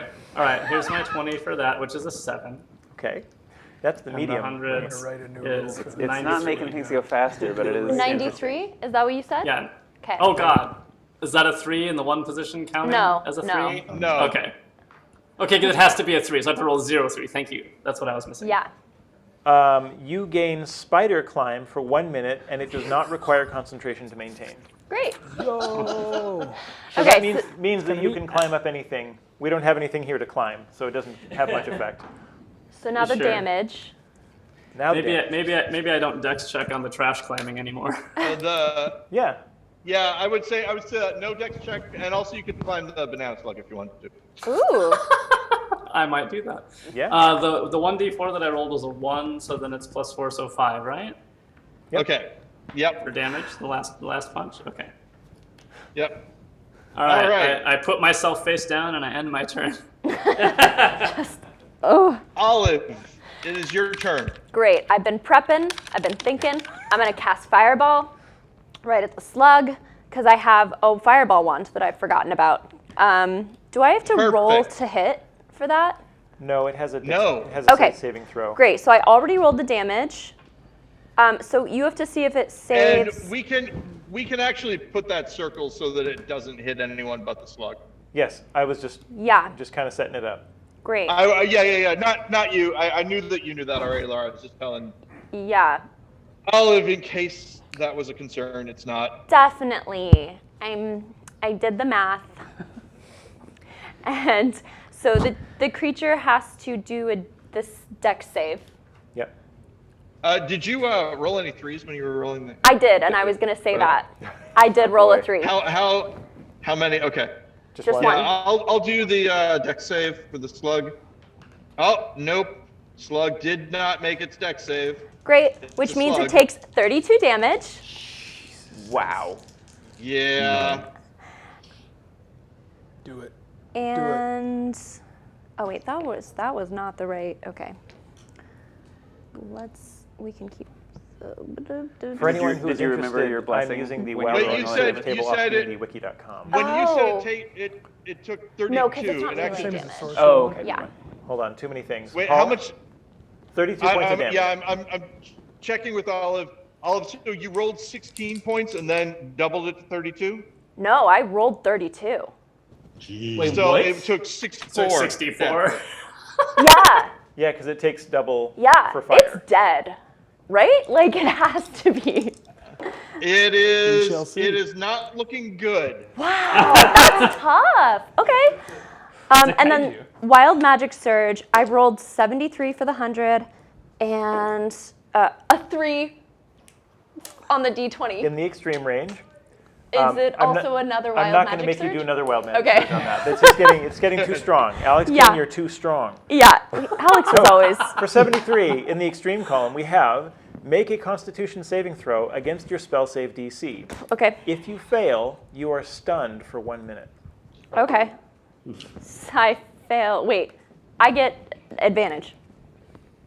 And I win. I save. Good thing. All right. not That stunned. was awesome. This goes to Sue. It is your turn. Yeah, I'm striding purposefully forward, moving my 30 feet towards it with my makeshift thing. On the way there, I'm singing as a verbal component of a spell. Hey, banana slug, we're not good for you. You've only seen some of the damage we can do. Oh, you're on fire. And I shoot a firebolt at it. Nice. And because it's fairy fired, that's with advantage, right? Oh, yeah. That is correct. Yeah. It is. That would be an 18. Oh, yeah. And that will do 4 doubled is 8 points of damage. And hopefully I'm close enough next round to actually try and sink that hook into it. And that's my turn. Oh, Did we move me on the map, though? Sorry. Where are you moving? I'm sorry. 30 feet in a direct line towards the banana slug. Towards the banana slug. Yep. So the banana slug is black and charred, but still moving. Jeez. As it moves, pieces of it are flaking off. Ugh. Acid is leaking out of it. It's making this sound. The tiny floating slugs are screaming in a very discordant way. You know how two notes, when they're just a little bit off of one another, it makes that little warbling noise? Dissonance. It sounds like that. Dissonance, yes. Kind of like dissonant whispers. Yeah. And it is now the giant mutant banana slug's turn. Uh-oh. It God, must be angry. So the thing that is going to happen is it is going to.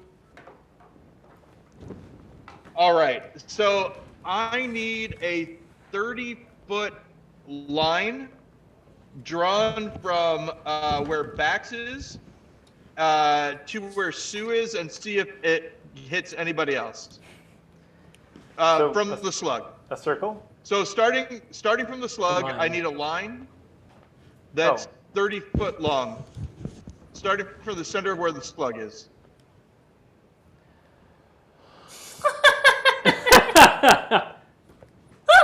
Okay.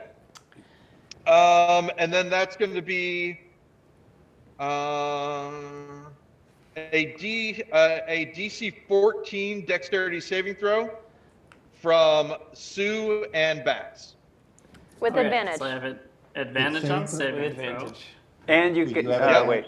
Okay. Yeah, and both of you can add the D4 to your roll. Yeah, Okay, so my better roll was the 16. at the risk of a surge. 4. Wait, Oh, was I it can? two, I didn't so- think I was blessed. Oh, no, you're right. You're right. Sorry, Sue. So Sumi. We all 18, chose our and then favorites. You said dexterity is so +4, so if I have a 16 and a 2 and a plus, I've rolled a 22, right? Because the +4 dexterity, you said? Okay, so I rolled that, I saved that. Does that mean I leap out of the way? I got a 14. Athletically. I didn't hear what I. Okay. 14? Yep. Okay, I only 14 have is a the number. D12. So both of you made it. Nice. Wow. However, you both take 22 points. It was 45 halved, 22 points of acid damage. And Wow. Wait, do I Bax have- is, do I have Bax it is again? resistant. Ooh. Bax has resistance to all damage. So am I taking like Okay. 12 or 13? So you So would take wait, 11. you would be taking 12, right? 11. 22 reduced 11. by 2 is 11. 22. Divided by Yeah. two. Because I'm sorry, I rounded it down. Yeah. Yeah. So 11 points of damage. All right, we got 10 left. Sue, you're taking. Love to hear those 22. whistles. I'm just saying. I on my next turn will make my first death saving throw. Oh, Okay, no.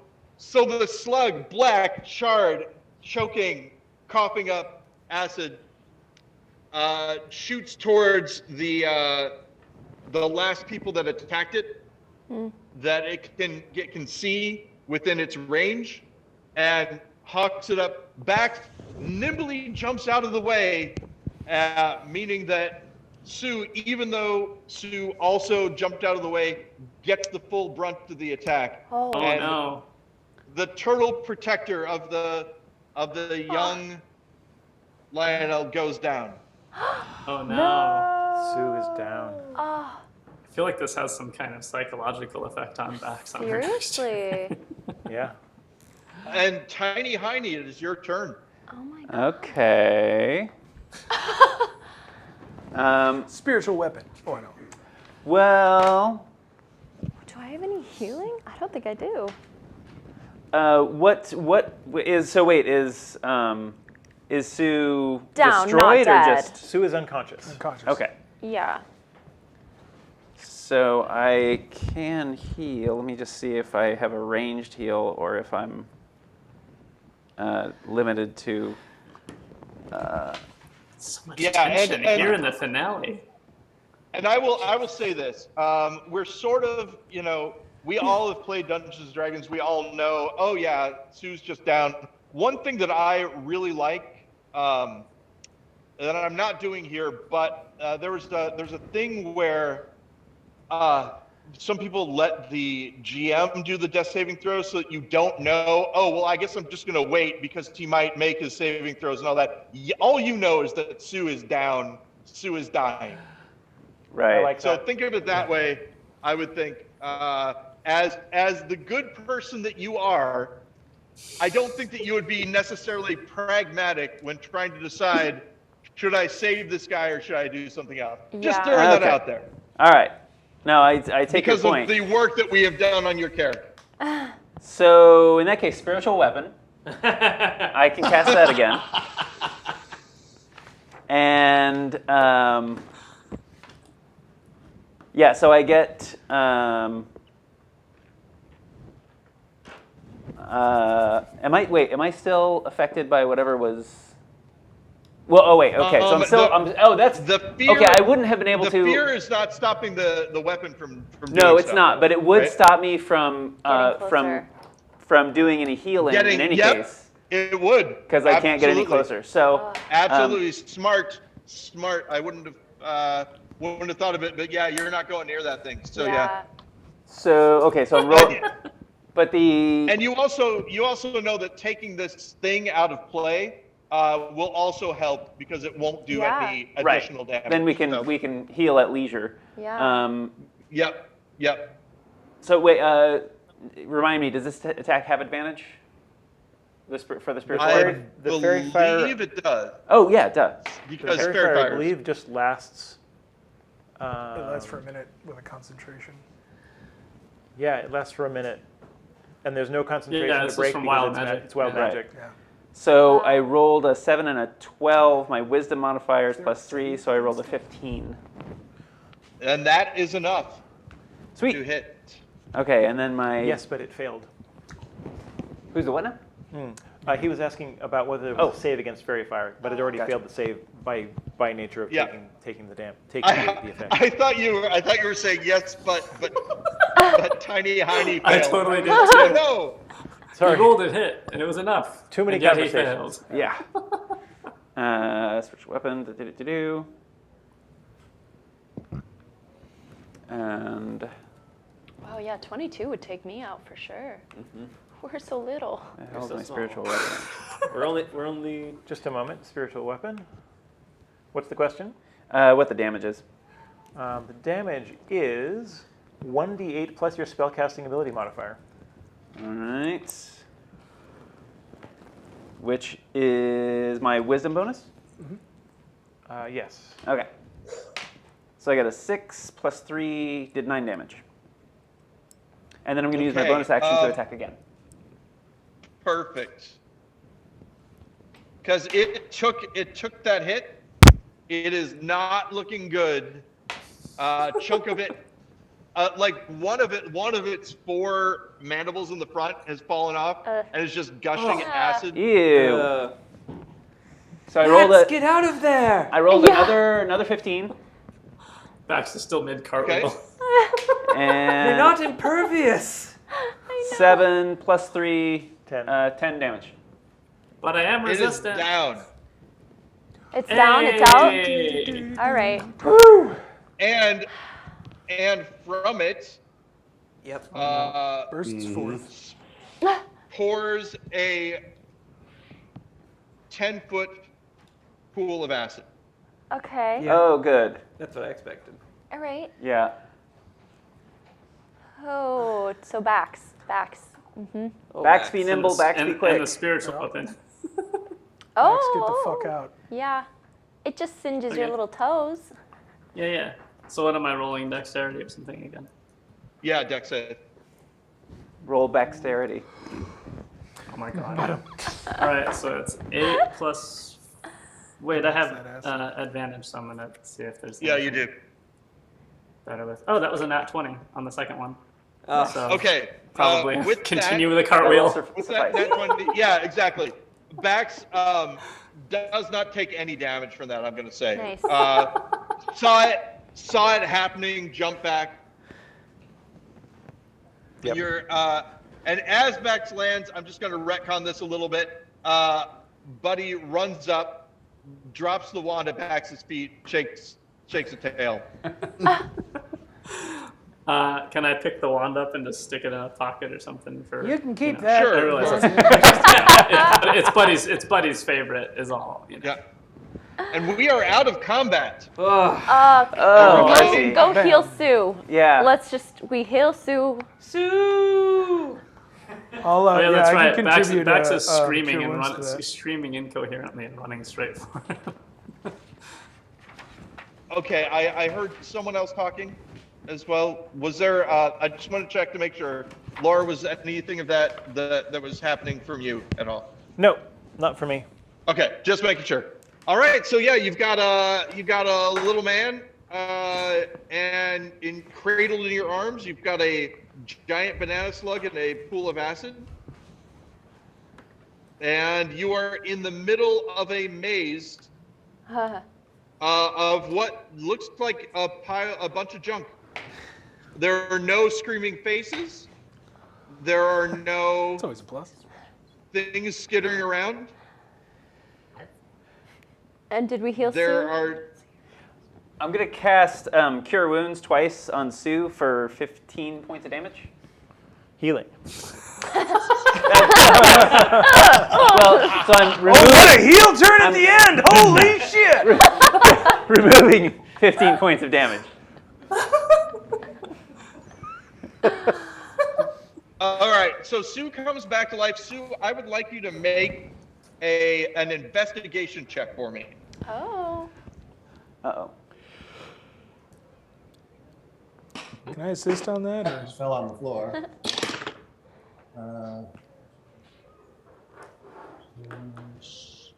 Investigation, that'll be a 24. Wow. Okay, so Sue, when the acid hit you, you fell back. Your mind left your body, and you were suddenly seeing out of the eyes of Raven, who was circling above and knows exactly the route that you need to take to get out of this maze. Oh my god. So, with King Basura dead, you might have wandered this maze for days without getting out. Because this has happened, you're able to lead your party to safety. Aw. Yeah. Hey. Well done. Damn, I need to die more often.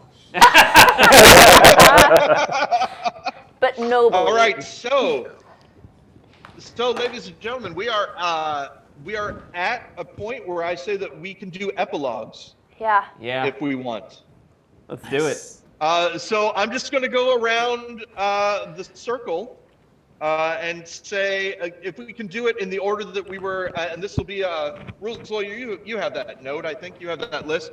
Let's talk to everyone about what happens when they emerge from the maze, what they do. Just a short little afterthought epilogue.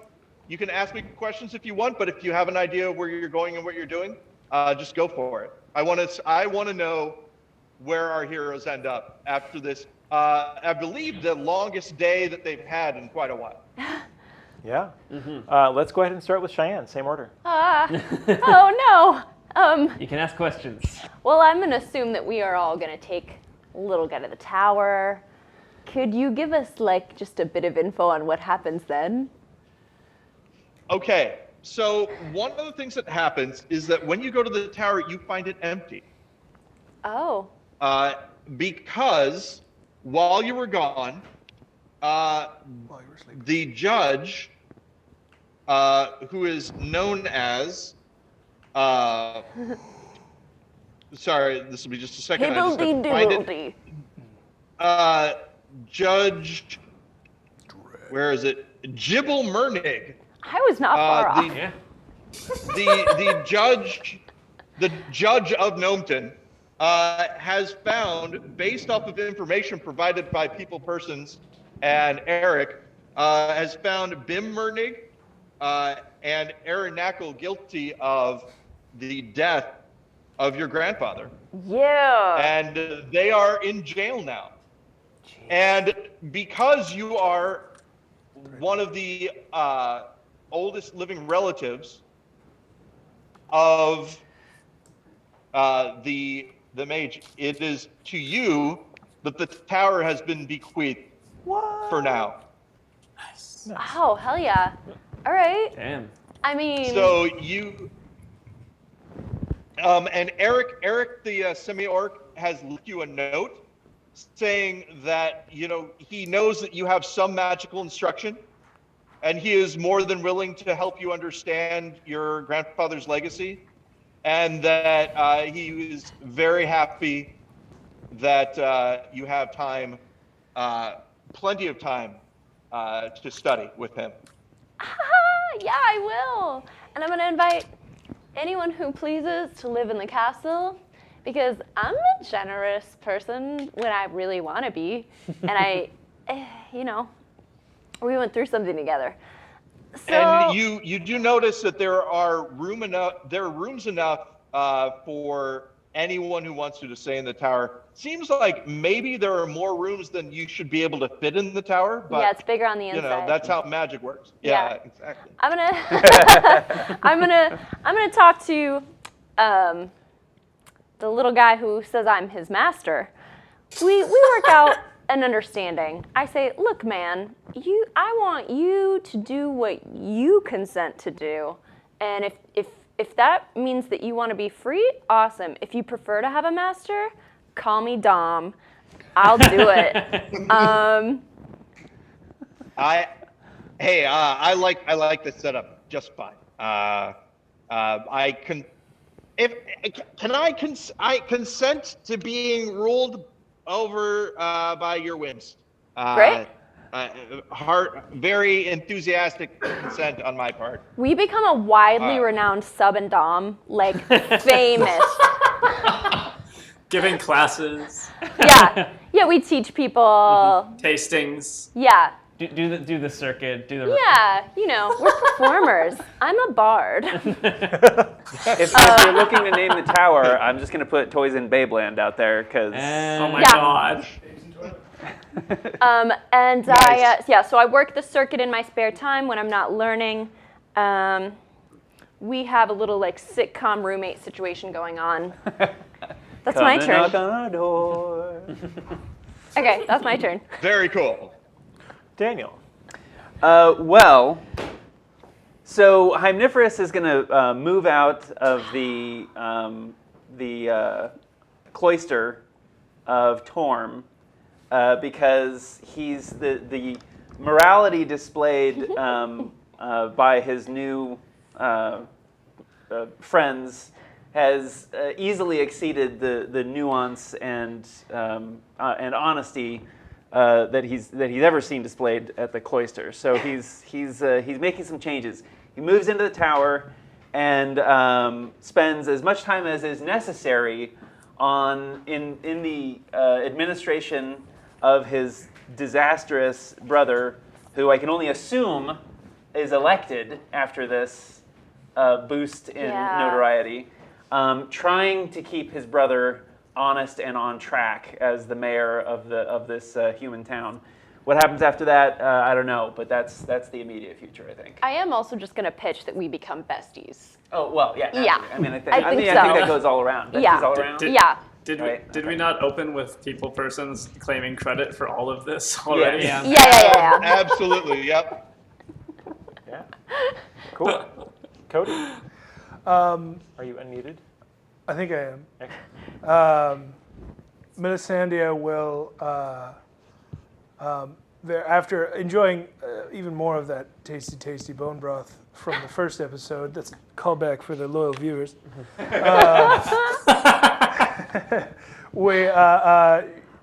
she Wait. will. That means Bax has patched things up with you, right? You've patched things up with Bax because we're making bone broth. I mean, I'll be honest with you, a good cup of bone broth does amazing things. Goes a long way.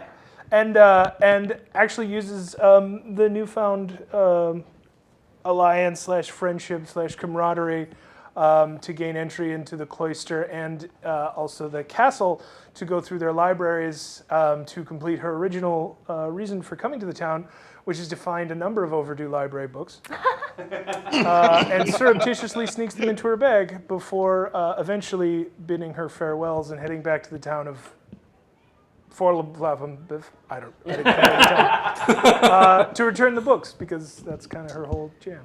Write to us. I'm sorry, I don't know. Call me.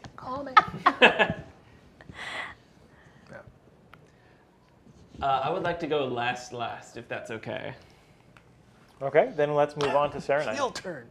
Oh man, I was hoping to go last so I could let everybody else give me ideas. I can feed into yours if you want me to go before Yes, you. Sue could go first. Sure. So when we get back to town, I sleep for about 2 days straight, and some of that is out of need, but some of it is also with a purpose. That when I get up at the end of this long rest, it should be at night when Bax is ideally sleeping, and I repaint a new sign and hang it outside that says Bax and Buddies, established in whatever the date is. And then I sling my pack over my shoulder and head off into the night back to the pond where I had retired previously when I met her when she was a child, because she could clearly take care of herself. Oh no. Oh. Okay. Wow. Plot twist. I suppose that as let's see, Bax spends I'll say 10 days wailing and sobbing, and the place does not open right away, but gradually the way that she understands it is that this is Sue telling her to do something, which is the closest to how would I say it, like parenting she's been able to accept in her life. So she's decided she's going to make the best she can of it, and then spends the rest of the month trying to teach Buddy and Obi to do various helpful things, like run the fires for cooking and things like that. We come up with a cool new menu featuring items like Hellfire Steak, for example. There's also a vegan Hellfire Steak. I don't know if we have vegans in this reality. She does incredible things with mushrooms. And yeah, I guess goes on to, what is she? She's like we said, 12 or 14, just kind of. So yeah, she'll go on to continue to serve the people of Gnomton until someday in the far-flung future, perhaps someone will impress upon her that gnomish understanding of leonins and tabaxis and all this came from. You ever see a really terrible taxidermy job? They basically saw, they saw, we'll say like a statue or something, right? That they were told, and so like to them, that, so at some point someone's going to reveal to her heritage, and there'll be a whole other adventure that hopefully I can play out with somebody, because I think that would be really fun to see, Bax when she's, I don't know, we'll just add 10 years or something, right? When the restaurant is sort of like run its course, and she feels she's honored Sue's sort of like I'll say firm request that she dig deep into herself and find the wherewithal to run the show when she has spent her childhood so far just following along. And Well, that's maybe what we'll eventually leave she her, can I put think. that sign on a food cart. Yeah. Maybe. I will say that she also before leaving the tower and everything, because I'm sure we all spent a little time there.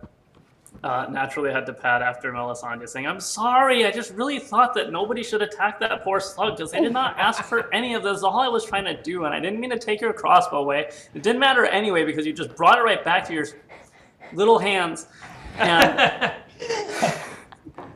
and then we end up in the library, and I think in the library, the magical place that it is, she probably also gets some interesting cookbooks and thinks about possibly exploring other kinds of cuisine that is not just pure instinct, and hopefully becomes an even more impossibly incredible chef. And I'll leave it there. Thomas? All right. So, Thomas, having had quite an adventure, was positively knackered and spent much of his days afterward resting, much like Sue, and in fact assisted Sue in building up the restaurant and fixing it up to make sure it is entirely up to code. Afterwards, he says his goodbyes and says, "Well, I think my work here is done. Time to hit the rusty rails. Sue, you seem like you're heading off. I would be positively chuffed if you would accept my company, at least for partway down this lovely road we call life." Seems about right to me.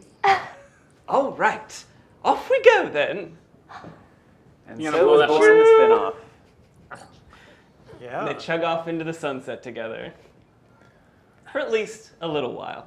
Excellent. Turtle Sue Thank in the you. tank. That is wonderful. Thank you all.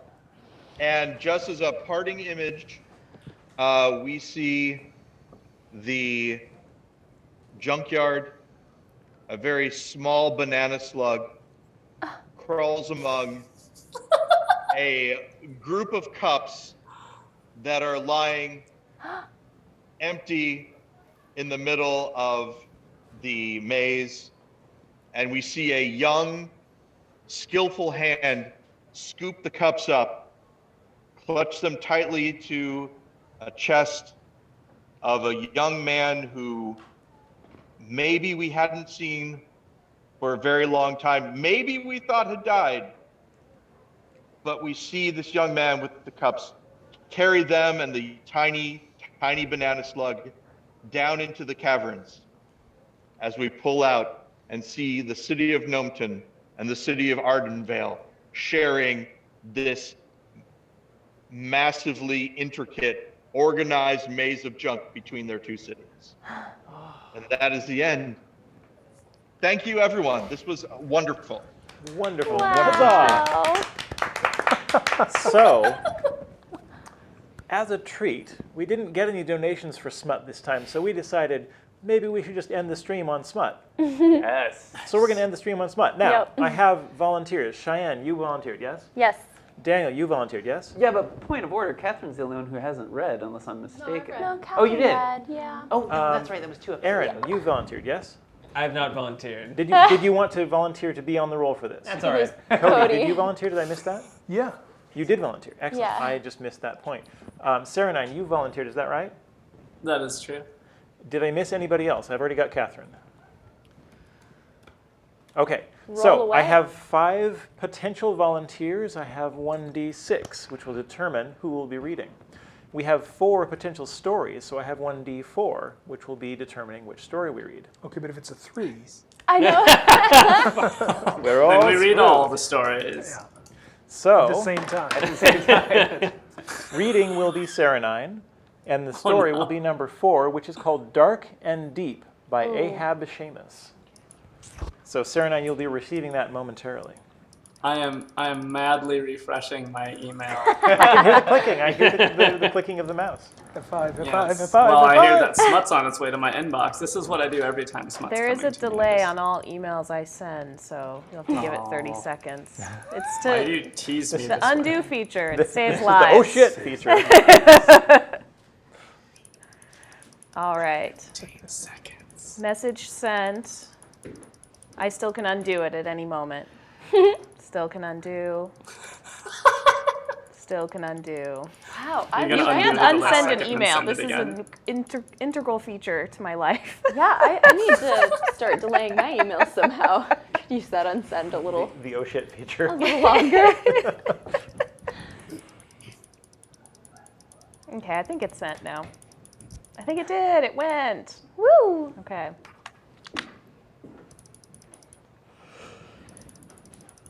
You'll never Now find I- it by the subject line.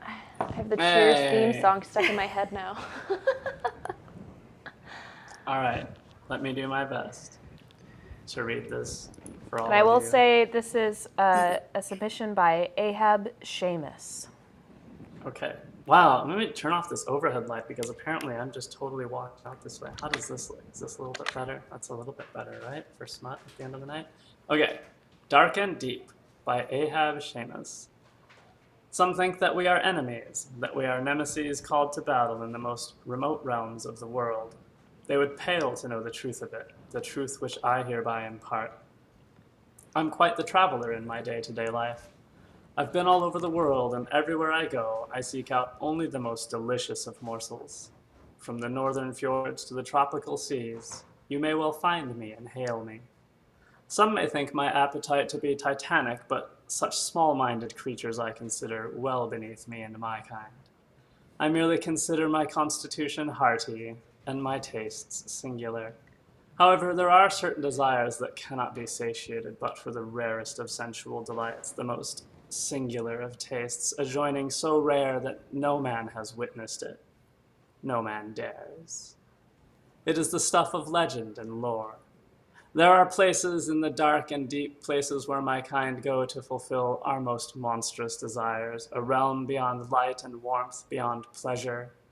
One must hold their breath to get there, far from the places where men may sail, ignorant of all that is beyond their depth. My uncanny journey begins as I plummet into the darkness toward the places where light cannot reach. My anticipation writhes inside of me every moment of the descent as daylight fades through gloaming until there is nothing but watery night. My immense breath, ballooning my vast lungs, constantly pulls me back up to the surface world, but I fight this force for the sake of an unspeakable want. There is only one thing that can draw me here, one thing alone. When I arrive in that abyssal place, I call out and listen for the telltale signs of a potential lover swimming languidly through impenetrable shadow.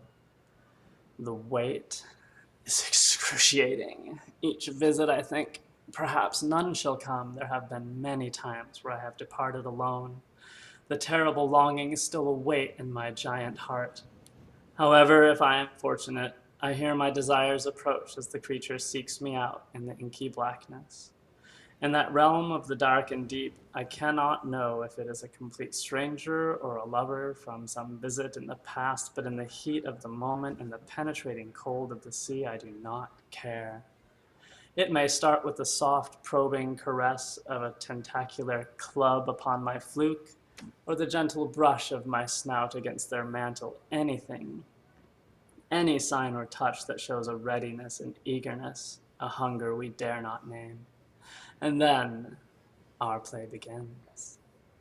As my seducer strikes me with their fierce toothed suckers, a shiver travels the length of my body, and it is rapture in every sense of the word.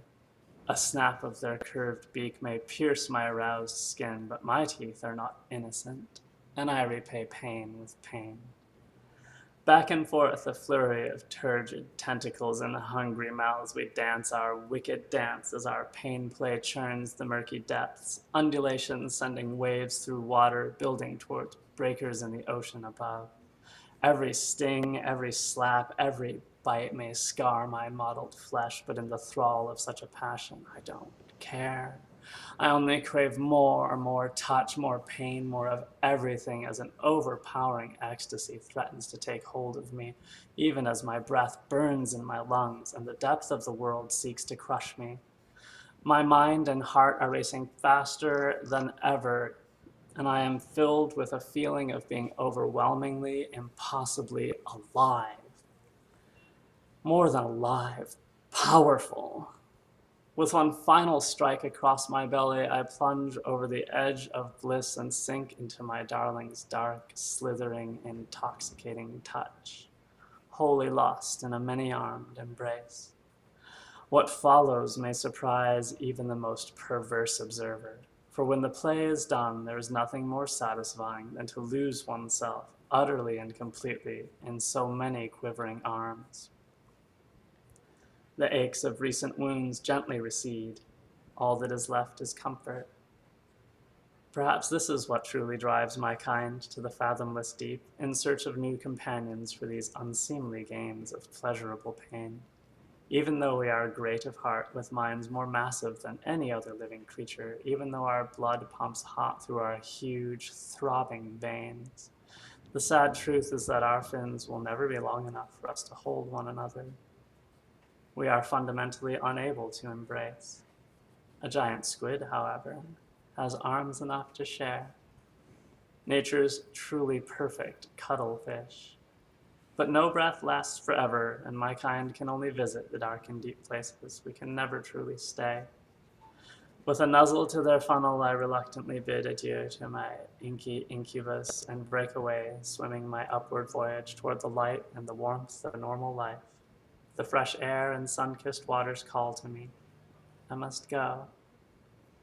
However, I can never resist sneaking one last glance toward the abyss, where my lover swims away to their own normal life in the deep, a life I can never know nor share with them. And as they vanish, I think to myself that next time, perhaps I might stay just a little while longer. Excellent. Thank you. I had a good Thank time you.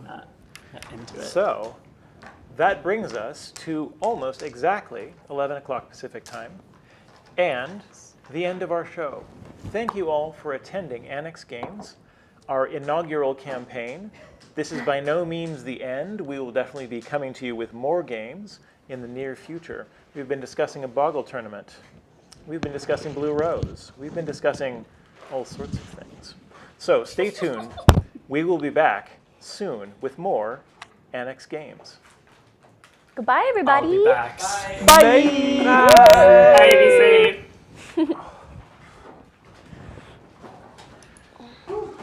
Good game, everybody. Stretchy. Yeah. I had so much fun. Are we still live? I don't care. I had so much fun. I did. I was so